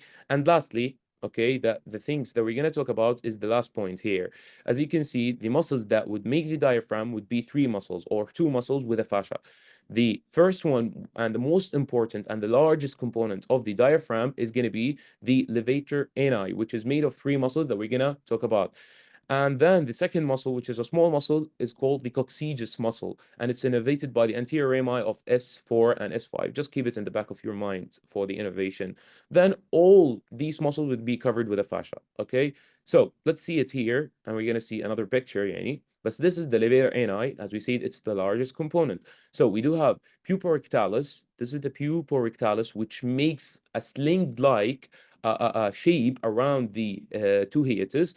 Then we do have the pupococcygeus, which is connected to the coccygeal bone, okay, posteriorly, and then the iliococcygeus from the ilium, this one, from the ilium to the coccyx. That's it.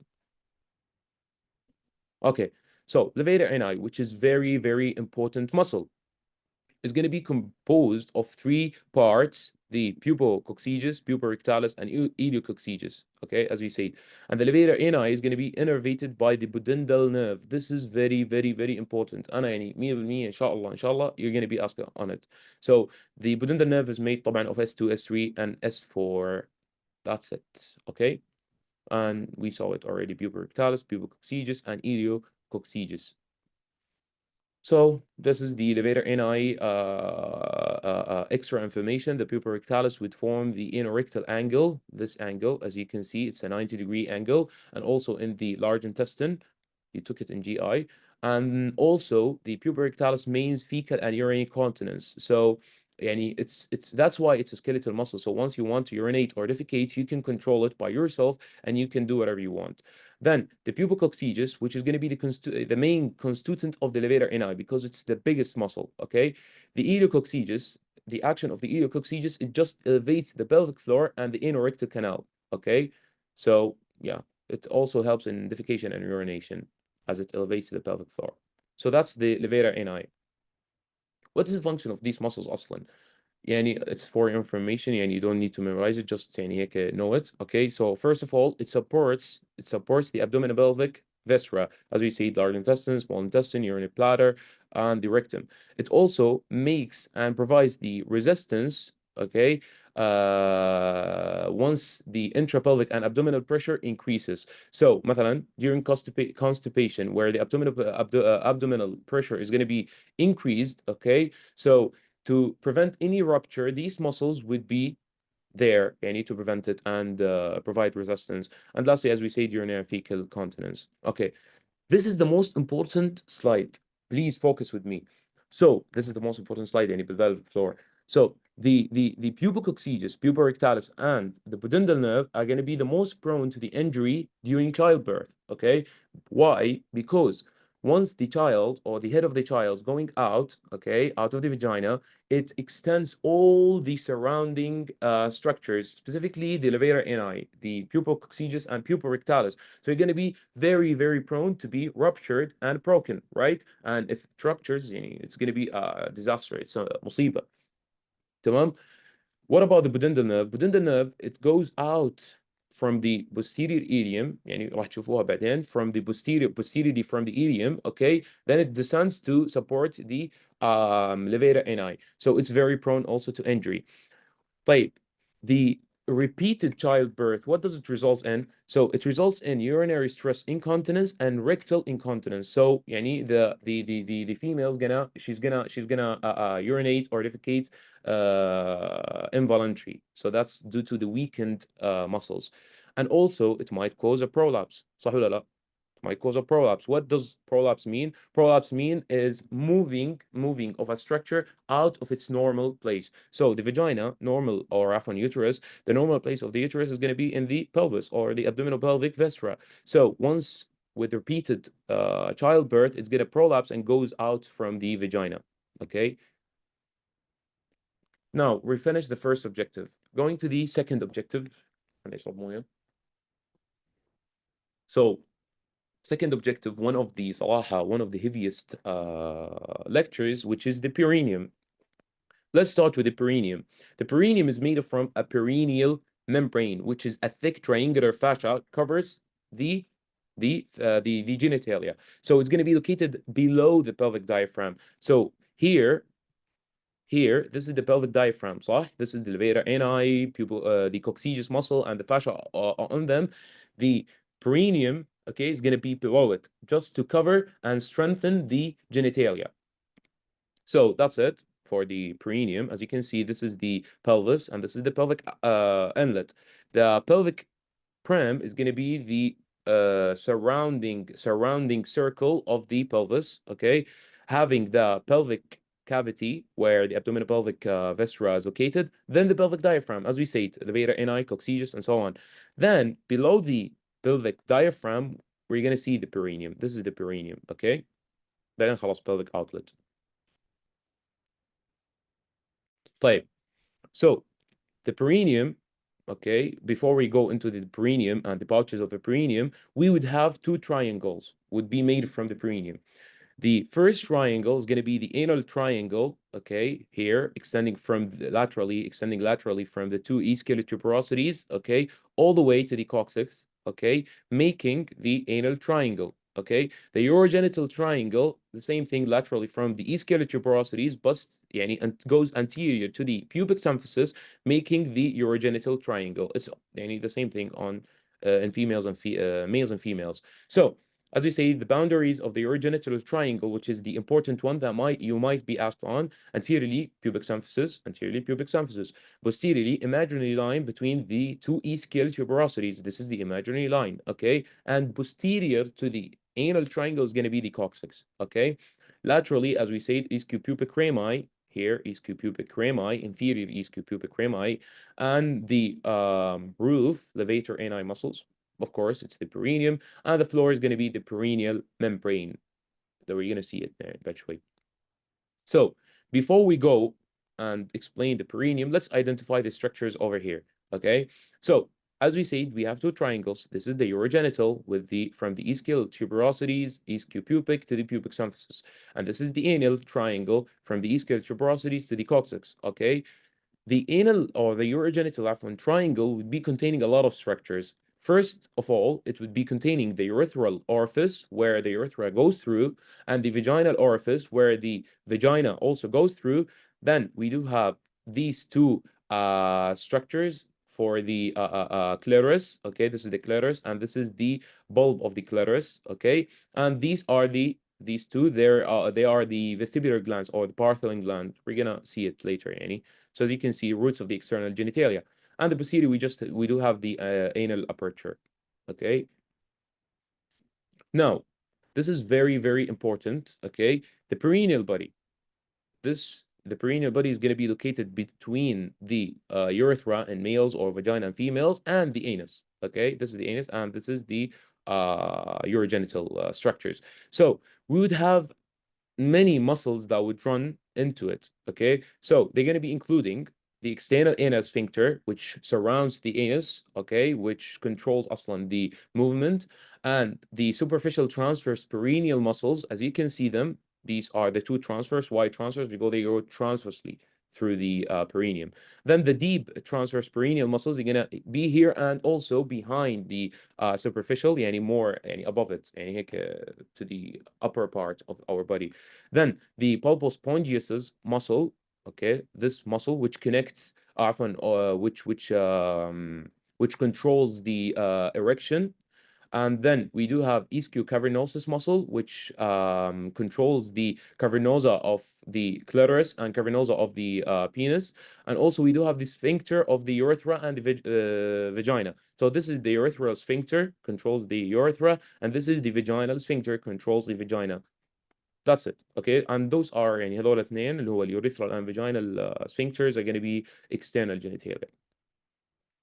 Now, the most important part, we do have perineal pouches, superficial and deep perineal pouches. So let's see here. Let's look at this picture, okay? The deep perineal pouch, okay, is going to be over here above the perineal membrane, above the perineal membrane. Below the perineal membrane, we would be having the superficial perineal pouch. Each pouch would be having different structures that would make the perineum and also supply and strengthen the muscles of the pelvic diaphragm. So the deep perineal pouch would be having a deep transverse perineal muscle, okay, and also an external urethral, the external urethral sphincters, okay. The superficial perineal pouch would have more things, so we're gonna see it later. But look at this. So if you want to have an external view, يعني من برا هيك. So this is the perineal membrane, صح? This is the perineal membrane. This is the pelvic diaphragm. Between them is going to be the deep perineal pouch. Below the perineal membrane is going to be the superficial perineal pouch. Okay, so this is the components of each pouch. It's not that important, صراحة, but memorize them. So the superficial, okay, would be having or would be يعني made of ischio cavernosus, pulpospongiosus muscle طبعا, superficial transverse perineal muscle, and the external anus sphincter. Those are the four muscles that make the superficial pouch. Please memorize them. These muscles are very important, okay? The contents of the superficial pouch, the pulpospongiosus muscle, it goes into it يعني, the ischiocavernosus, and the supply of this muscle. We're gonna have also superficial transverse muscles. We're gonna have the perineal muscles and the perineal body. We're gonna see it. And also we'll be having the perineal branches of the pudendal nerve. As we said, we do have internal pudendal, we're gonna see it. Then lastly, we do have clitoris, Bartholin's gland, and vestibule. So let's, do we have a picture? Yeah, we do have a picture. Okay, خلاص. We're gonna see it later. Then the deep perineal pouch would be made of two muscles: the external urethral sphincter, as we saw, and the deep transverse perineal muscle, where in the superficial is going to be superficial transverse perineal muscles. The contents of the deep perineal pouch is going to be the membranous urethra, the sphincter urethra, okay, or the urethral sphincter, the deep transverse perineal muscles, pulpourethral glands or Cooper's gland. It should be any the same thing, بس بالغلط. Okay, and the internal pudendal vessel and vagina in females. We're gonna see it in details here. Each pouch would have two different pictures.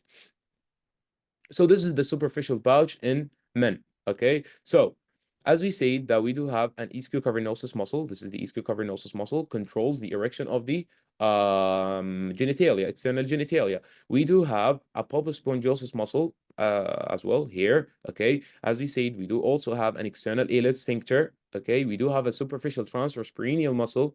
Okay, and that's it. حلو. Perineal body would also be a component of the superficial pouch. Is going to be between the external genitalia and the anus. So it's going to be in the midline. This is the perineal body. Okay. So this is very important. This picture is very important. You gotta memorize all of these structures. The deep pouch in men, okay, it would also contain two muscles, as we said, the external urethral sphincter around the urethra, and also the this muscle. What was it? The deep transverse perineal muscle. So as you can see over here, this is the urethral sphincter, and this is the deep transverse perineal muscles. And one of the components is going to be the vagina in females. We're going to see it in the next picture. Next picture. This is the superficial pouch in women. It's the same. Everything is going to be the same muscles, but the difference is the female one contain vagina and also clitoris. Okay. In the deep one, the same thing, vagina without the clitoris. Okay, that's it. Please memorize all of the structures and the components. So that's the perineum. Do you have any questions regarding that? Any small question, hard question? You can write on the chat or you can just open your mic. Nothing? Okay, let's go. Let's go to the female genitalia now. So female genitalia, this is an overview. We do have the mons pubis, clitoris, we do have labia majora, labia minora, and we do have urethral opening with the vagina. Okay, next. Okay, so here in the female and male genitalia, okay, I'm gonna depend on the pictures because أصلا يعني بالOSPE you're gonna see a lot of pictures. So picturing and imagining the picture during the exam is going to be more important and more beneficial. So let's just talk about the pictures. Text is not beneficial in OSPE. So this is the female genitalia. we do have two triangles, urogenital and anal. Okay, in the خلاص الanal we don't care about it. The urogenital triangle would be containing the female genitalia. The female genitalia would be containing a lot of components. So let's read one by one. Okay, the highlighted one are the most important one. So this one, or this structure, is going to be the glans clitoris, which is responsible on the erection of the female genitalia. Okay, then we do have two labia. We do have labia majora, okay, which is going to be the skin, okay, and labia minora, which is going to be the any skin but inside any lining of the vagina. So where is labia minora is going to be this one, this circular structure. Okay, going deeper, we do have urethral opening for the urethra and urine. Okay, and then we do have a vaginal opening, okay, for the vagina and childbirth and so on. Then we do have the vestibule. What's the importance of this vestibule? We're gonna see later that we do have two structures over here on the lateral surface of the labia majora called the vestibular glands or the Bartholin's glands. So they send ducts to go to the vestibule and secrete their fluid into the vagina, okay? And it's just for lubrication. Lastly, and also we do have an opening of the duct of greater vestibular gland here. Also, we do have an opening from the anterior and the posterior two openings. That's it. Now, let's see another picture just to utilize our information that we talked about. Okay, so this is the vestibular pulp, okay, where the vestibular gland goes from, okay, or the Bartholin's gland. So as you can see, this is the pulp and this is the gland. This gland would give three openings with three ducts. The first one goes into the vestibule, the anterior vestibule over here, and the two ducts here, over here, as you can see on the lateral surface of the labia minora, there where the secretion would be released. Okay, another picture from a lateral view. There's a clitoris which with the pulpospongiosus muscle or the cavernosa as well, and this is the bulb. This is the Bartholin gland. Okay, memorize these things, it's very important.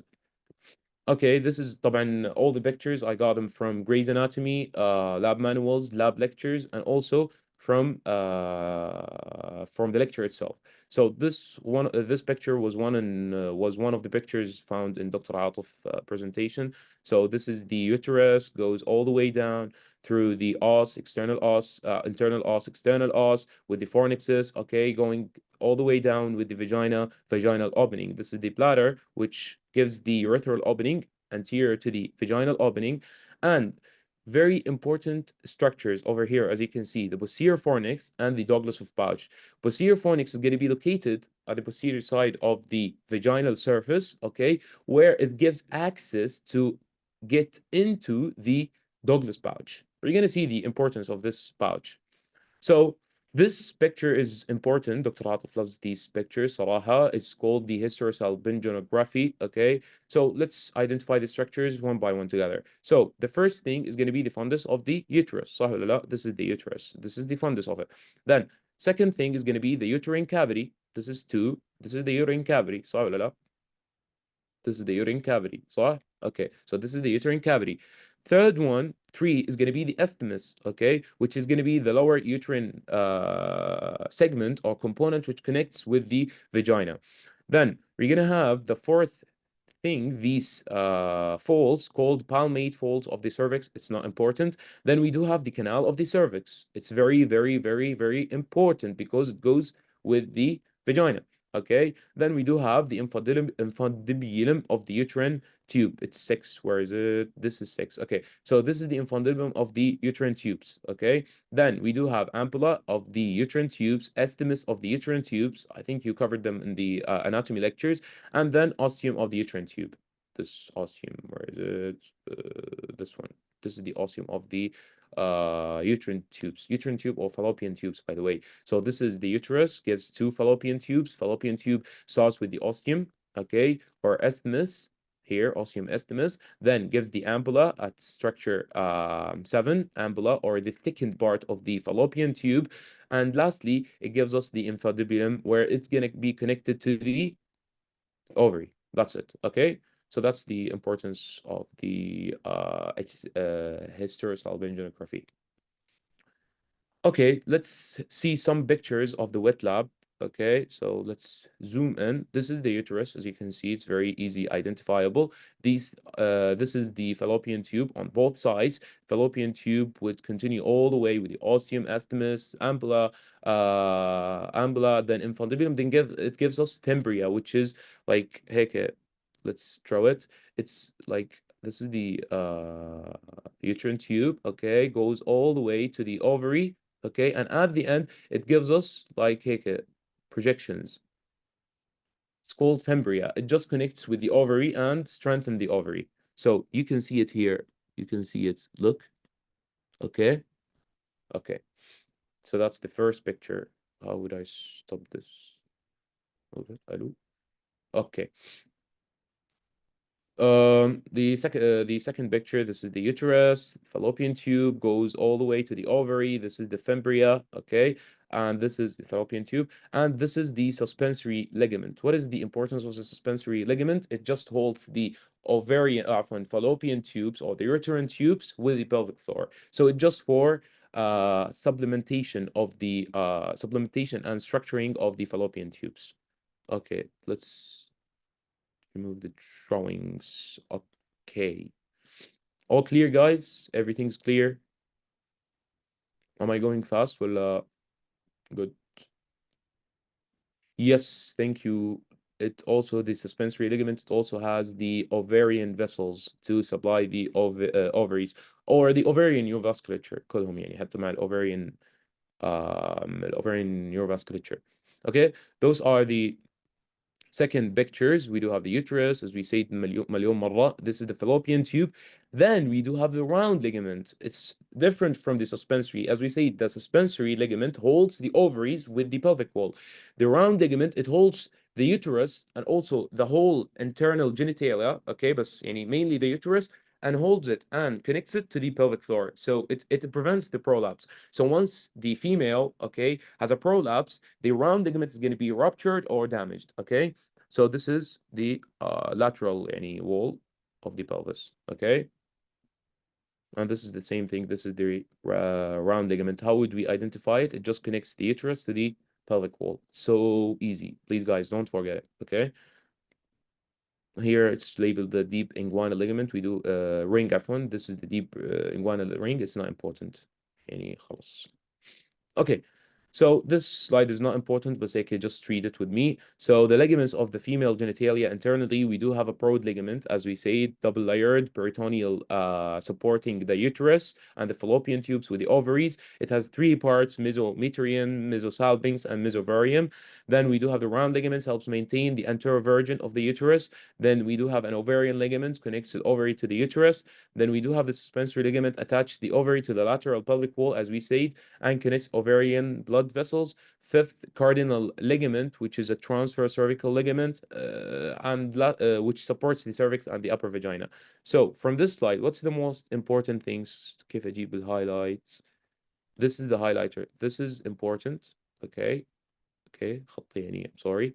This is important and this is important. You might be asked about these three things. Okay.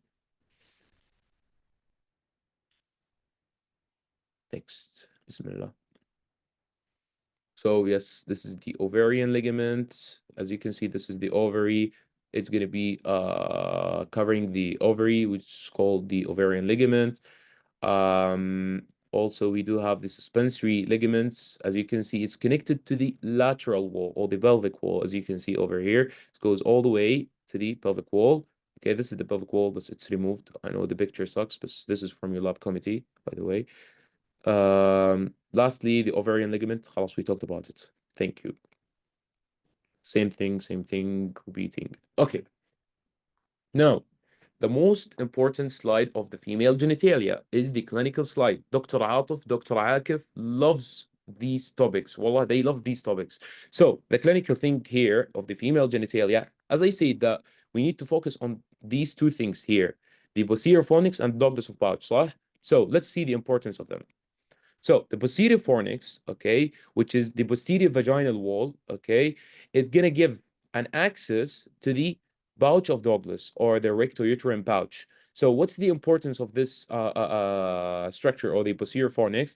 So Once there is an accumulation of fluid in the peritoneal cavity, which might disturb the whole abdominal cavity and the whole GI tract, okay, we need to suck it out. صح ولا لا? So how would we suck it? Do we suck it from the intestine or from the abdominal cavity? No, طبعا يعني this is a very old method. But a very easy method didn't يعني it doesn't take more than 30 minutes with doctors. It just we just apply an aspiration syringe, okay, through the posterior fornix. As you can see, this is the posterior fornix. How would we know? Because this is the urinary bladder. So that means this is anterior, this is posterior. So this is the posterior fornix. Posterior fornix would give an easy access to the Douglas of pouch where the fluid would be accumulated. So then they suck it out. Everything is going to be fine. And the patient is happy. وأنا happy وكلكم happy إن شاء الله. The second thing is the episiotomy or بالعربي القيصرية أتوقع or cesarean something. المهم.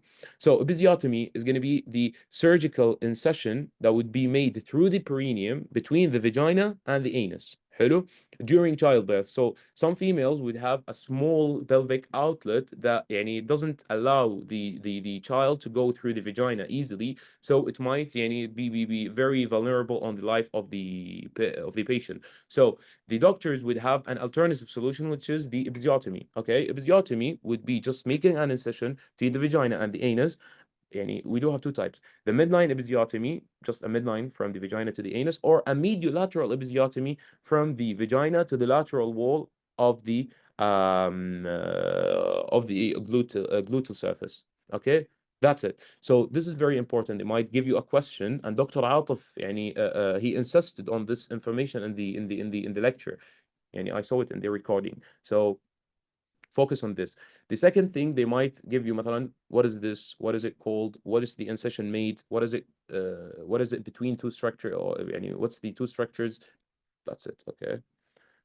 Blood supply, Dr. Akif favorite topic. Okay, so focus on the blood supply, please. So blood supply, we do have many arteries, but the most important arteries are these five arteries. The first one is going to be the uterine artery, which is a branch of the internal iliac artery. The ovarian artery, which is a branch of the abdominal aorta, the vaginal artery, which is a branch of the internal iliac artery, internal pudendal artery, which is a branch of the internal iliac artery, middle rectal artery, which is a branch of the internal iliac artery. You might ask me, where's the picture? I'm going to show it to you next, inshallah, in the neurovasculature lecture. So, خلصنا فيه alhamdulillah. Now we're going to go to the neurovasculature topic. Okay, so this is the sacral plexus, coccygeal plexus. We're gonna talk about it. Don't worry, guys. It looks very awful, but don't worry, it's easy, inshallah. So, how much did we take? Okay, so after the neurovasculature, we might have a break if you want, guys. I don't know. So the neurovasculature, okay, we're gonna start with the common iliac artery.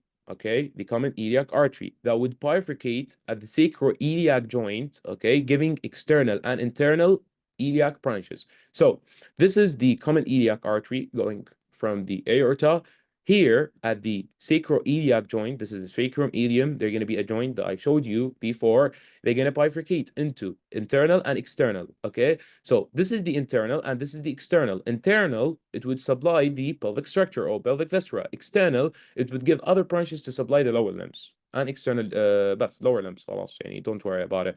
Okay, so the internal iliac artery would give many branches. The first one is going to be the extended so as we say, the extended iliac supplies the lower limb. But the internal iliac supplies the pelvic cavity, okay, and the internal iliac would also divide into anterior and posterior trunks. Okay, this is the anterior trunk.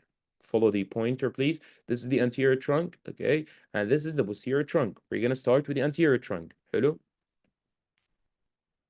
So the anterior trunk supply the pelvic organs and wall, posterior supply the pelvic wall بس. تمام. This is very important. Please guys memorize it.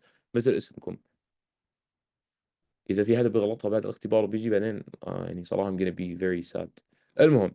So the posterior division, okay, راح نبدأ بالposterior, I'm sorry. So the posterior division of the internal iliac would have three branches, very easy. The iliolumbar, okay, so where is it? Here. The iliolumbar, so means it goes to the ilium, okay, and also goes through the vertebra, so the lumbar vertebra. Iliolumbar, okay, goes and supplies the vertebra the lumbar vertebra, the lateral sacral arteries, here they are, these arteries, they are going to be multiple arteries supplying the sacrum, okay, and the superior gluteal artery, where is it? This is superior gluteal artery, supplies the gluteal muscles. That's it, okay? So just memorize these three arteries, very, very important, and memorize the course of them. Iliolumbar from the ilium to the lumbar vertebra, the lateral sacral to the sacral vertebra, and the superior gluteal to the gluteal muscles to supply them. حلو حلو. Now to the most important artery or branch would be the internal iliac, okay, or the anterior division طبعا. Okay, anterior division of the anterior iliac would be branching into 8 arteries, okay. The first one is going to be the umbilical artery, which is found both in men and women, okay, but it's only present in fetus, okay. Second artery is going to be the superior vesical artery, okay, which is important for the genitalia.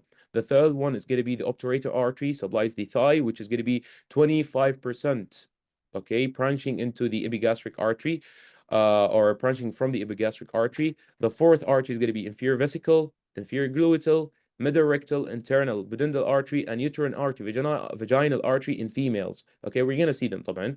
بس انه memorize them like your name, please. This is very, very important. Dr. Akif loves these questions. Okay, so, yep, let's see it here. Okay, this is the anterior division of the, or anterior trunk of the internal iliac, this one, which is the bigger trunk. It's bigger than the posterior one. Okay, so it gives us the umbilical artery. This is the umbilical artery, which is present in fetus, just fetus. As you can see here, then خلاص بتروح يعني. تمام. بعدين عندنا obturator artery. As I told you, it goes to the thigh, supplies the obturator muscle. Okay, you're gonna take it in MSK next week, inshallah. And then we do have inferior gluteal artery, supplies the gluteus, I think medius and minimus, صح? Yeah, gluteus medius and minimus is supplied by the inferior gluteal. Superior gluteal from the posterior trunk is supplying the gluteus maximus. Okay. Relax. Okay, so sorry for the confusion. The inferior gluteal artery supplies the superior gluteus maximus, and the superior gluteal artery from the posterior division supplies the gluteus medius and minimus. That's it. I'm sorry. Okay. Yeah, بس انه يعني don't worry about it. مو مهمة. Then, okay, we do have another branch, which is the superior vesical artery, supplies the genitalia of both females and males. Okay, then we do have a middle rectal artery, this one, okay, supplies the rectum, and we do have an internal pudendal artery, supplies the external genitalia, not the internal genitalia, the external genitalia, and also responsible on the erection of both females and males. And we do have an inferior vesical artery, just a complementary supply of the superior vesicle to the internal genitalia. Everything's clear, guys? Clear ولا مو clear? Clear. Thank you, Ricardo. Thank you so much, حبيبي. Okay. Now, let's go and talk about the most important nerve, which is the pudendal nerve. خلصنا احنا الارتريز يعطيكم العافية. Let's talk about the pudendal nerve. Okay. We do have a question. Oh, okay. No questions. Thank you. Okay. So, the pudendal nerve, as we said, it arises from the sacral plexus S2, S3, S4. So this is S2, S3, S4 give rise to the pudendal nerve, which is this one. You can see S4, S3, S2. حلو حلو. So it leaves the pelvis through the greater sciatic foramen. Okay, as I told you, the greater sciatic foramen and the ilium with its spines, making the greater sciatic foramen, would be associated with the pudendal nerve. This is the association. Pudendal nerve is going to be made from the sacrum, okay, here from the sacrum, goes all the way down, okay, inside the pelvis. Then it rounds and curves, goes out through the greater sciatic foramen, okay. Then it re-enters the pelvis through the lesser sciatic foramen. So it goes out from the greater, then goes down, okay, getting into the lesser, goes into the pelvic cavity again, okay, which is going to be close to the ischial spine. Then it runs close and along the ischial tuberosities before it divides. The pudendal nerve, the supply of this pudendal nerve, what is the supply? What does it supply, Afwan? It supplies the external anal sphincter and the external urethric sphincter with the levator ani. تمام. So memorize this, please. Memorize this slide. And that's the last thing in the neurovasculature before going to the male genitalia. Would you like to take a break, guys? Well, you're you're fine. Okay, خلاص, take a 5 minutes break. It's 5:23. We're gonna be here 5:28. I'm bad at math. I'm sorry. المهم يلا. Bye. Okay, back from the break. Now we're gonna talk about the male genitalia. Okay, which is the last part of repro and the whole OSPE review. So let's start with a small identification picture to identify the external genitalia, internal genitalia and external genitalia of a man. Okay, so let's start from the pelvis with the internal genitalia. Okay, we do have the testes. Okay, from the external genitalia with the seminiferous tubule going out as an epididymis with its tail, body, then head. Okay, then it continues all the way up through the spermatic cord. Okay, and the deep inguinal ring goes into the pelvis. Okay, goes into the pelvis as ductus deferens. Okay, or vas deferens, any whatever you want to call. Ductus deferens. Okay, goes through the pelvis, then it curves inferiorly, goes to the prostate. Once it's close to the prostate, it would make an ampulla. It's called the ampulla of the ductus deferens. It's important for, you took it in physiology, it's important for nourishment, for nourishment of the sperms and so on. Okay. On the other hand, we do have a seminal vesicle, which is adjacent to the vas deferens. Okay, it's also for the supplements of the sperms. Okay, then both they join together and merge, making the ejaculatory duct. Okay, which have an opening through the prostate. Over here, you can see prostate opening of the ejaculatory duct. Then it continues with the urethra all the way down to the external genitalia, which is the penis. Okay, the penis is consisting of three structures. Okay, two cavernosa, and one spongiosum. Okay, and these three structures are going to be responsible on the erection of the penis. حلو حلو. And that's it for the external genitalia. Okay, now let's go into the deeper details of the external genitalia. Let's start with the testes. So we do have 9 layers of the testes. Okay, so this is the first part, which is on the left, and this is the last part or the last stage. So during development, fetal development, the testes, once they are made, they're gonna be in the abdomen, صح ولا لا? In the abdominal pelvic, in the abdominal cavity. Then they're gonna descend with the gubernaculum. This is an important structure that holds the testes and takes them down. Okay.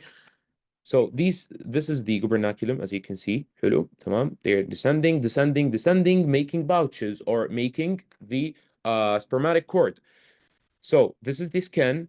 Okay. Now we're going to talk about the layers. This is the skin. بعدين بعد السkin we do have dartus fascia. Okay, dartus fascia. All these layers, they are just for the protection of the testes because they are sensitive structures. حلو. So skin, بعدين dartus muscle and fascia. Dartus muscle and fascia. We're going to talk about the importance of the dartus muscle.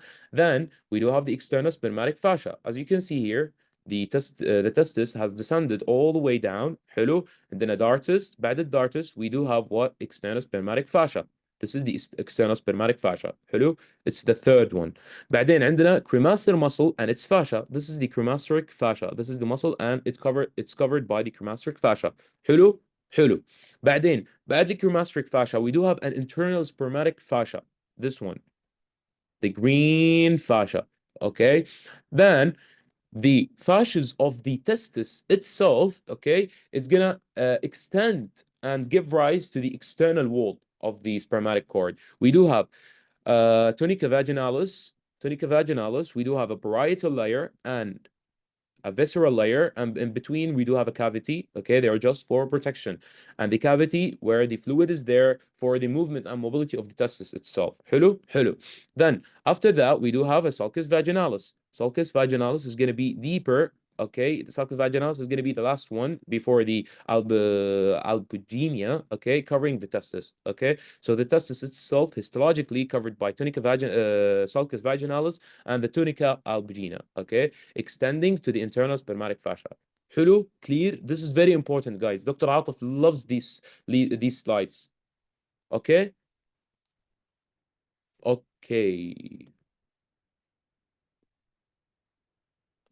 Someone saying she has a mnemonic for the layers. Some damn English man called the testes. So skin, dartus, external, cremaster, internal, tunica vaginalis, tunica albuginea. Yeah, that's cool. So the mnemonic is some damn English man called it the testes. Okay. صراحة أنا بحفظها من هون أسهل. It's much easier to just memorize it. The mnemonic is too long. Okay. So that's it. Clear, inshallah. Okay. Albigina is the only one in contact with the testes. Yes, sir. It's the innermost one. Yes. Aslan, it goes out from the testes going to the spermatic cord. Yes, it's in contact with the testes, the only one. Okay. So now we say that we do have muscles and their fascia. Okay. So we do have two muscles, the cremaster muscle and the dartus muscle. Okay. This is very important. Come on. Please don't forget it. The cremaster muscle. Okay. خلني أروح مرة ورا. Okay. So the cremaster muscle. Okay. And the spermatic cord of the testis. Okay. This one. Okay. Cremaster muscle. It is very, very important because there is something called the cremastric reflex. What is this cremastric reflex? In the inner thigh, once upon touch the sac of the testes, it's gonna be elevated, and this elevation, okay, is gonna be the responsibility of the cremastric muscle. So responsible for the cremastric reflex that moves the testes upwards once it's stimulated by the inner thigh, okay, upon touch or anything مثلا, تمام. So once it contracts, the testes would go up. حلو حلو. بس that's it. بس memorize it. It's called the cremaster muscle, responsible for cremastric reflex. On the other hand, we do have something called dartus muscle, okay, which is more in the outer layer of the spermatic cord and the testes. So this is the وينها؟ وينها ضيعت؟ sorry. Dartus muscle. This is the dartus muscle, okay? Okay, it's just beneath the skin. It is just responsible on the thermoregulation of the testes. So it's responsible for the thermoregulation of the testes. فمثلا at cold temperature the muscles would contract, making the scrotum more wrinkled and smaller. تمام. But once also it contracts, okay, the scrotum tightens and shrinks. This is during cold. But during hot temperatures, okay, in summer, it's gonna be relaxed, and the scrotum would be يعني more relaxed. يعني it's not gonna be wrinkled. Okay, the muscle is gonna be relaxed. The sulcus vaginalis, okay, the one that we talked about, it just separates the testes from the epididymis. It's not important. So, okay. This is red lined, okay, because it's very important. So the supply of the testes is going to be the pudendal nerve and the internal pudendal artery. Internal pudendal artery, so any part of the anterior division of the common iliac. حلو حلو. So testes are supplied by the pudendal nerve. حلو حلو. Second thing, that erection is supplied by the parasympathetic nervi energitis. They are part of the pudendal nerve, but pudendal nerve would have a sensory, motor, and a parasympathetic components. The parasympathetic component would be called the energetic nerves. Okay, they're gonna be arising from S2 to S4 pelvic splanchnic nerves. حلو حلو. They are responsible for the erection of clitoris and the penis. Okay, now for the wet lap. Okay, so as you can see, okay, yes, as you can see, this is the penis. Okay, below the penis we do have the testes. The testes are going to be connected with the spermatic cord with their all layers. Okay, with those all layers عفوا. So this is the spermatic cord. Easy, صح ولا لا? That's it. That's what you need to know. And the once we go into the pelvis, as you can see, يعني they are in the pelvis, we do have vas deferens from the epididymis, where it provides nourishment for the sperms. This is very important, by the way. You gotta be memorizing these two structures or these two pictures. I know it sucks. Wallah, I think the pictures are so bad, okay? But those are the cadavers that we do have. They are totally dead. They are dead after death. There's a question in the chat. Oh, okay, I'm sorry. Amazing pictures. I'm sorry. Okay, So last slide. We do have also layers of the penis, but they would have all just four layers from outside to inside. We say that we do have a skin. حلو أكيد يعني skin. Then dartus, it's the same thing, dartus, which is a continuation of the peritoneal fascia, okay? Peritoneal fascia or peritoneum يعني. Okay, so it's going to be called the superficial dartus fascia. So this is skin, then superficial dartus. So easy guys. دايما skin dartus. تمام. بعدين عندنا deep box fascia. This is going to be the deep box fascia. It's going to be very, very deep in the penis. And lastly, the tunica albuginea. Okay, continuation from the testes itself. We do have a lot of things here. You don't need to know them. Just scan dartus, box fascia. Okay, and this is the tunica albuginea covering the cavernosus and the spongiosum. The arteries, you took it, I think you took it with Dr. Atuf, and the neurovasculature, okay? It's not covered in the OSPE, so don't worry about it. And that's it for repro. This is the repro checkpoint. Do you have any questions, guys? Any questions? Please ask. Please, yeah, and you don't hesitate to ask any question, even if it's a small question, because you don't ask silly questions. MashaAllah alaikum, you are all geniuses. No questions? All clear? All clear. طيب ما عندكم أسئلة؟ أنا عندي أسئلة. طيب I do have questions. Okay, so the first question.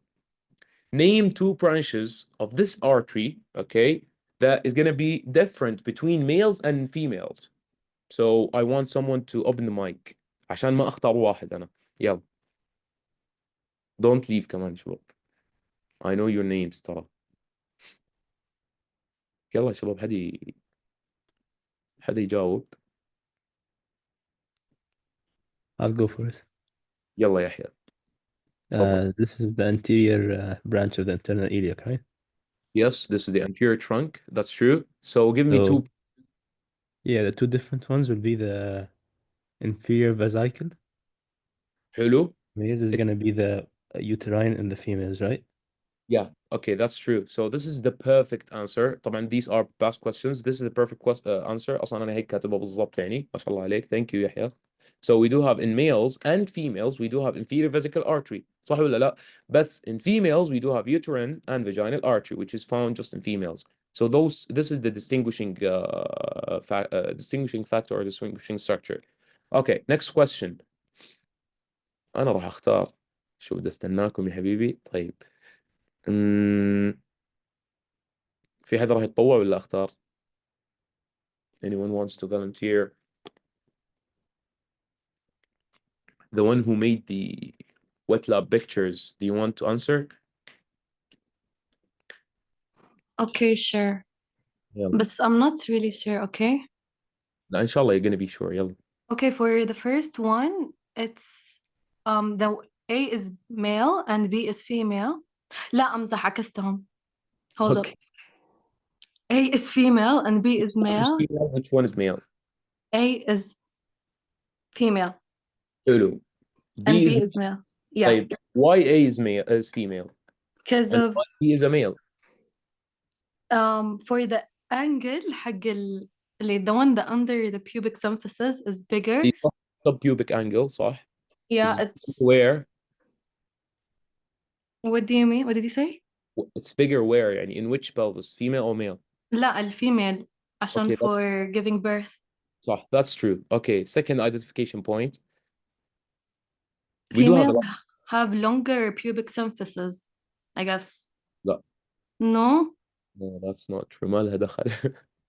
And the oval shape حق Of of of the rim, pelvic rim. of the rim. not pelvic rim really يعني بس انه it's the oval shape of the pelvic inlet.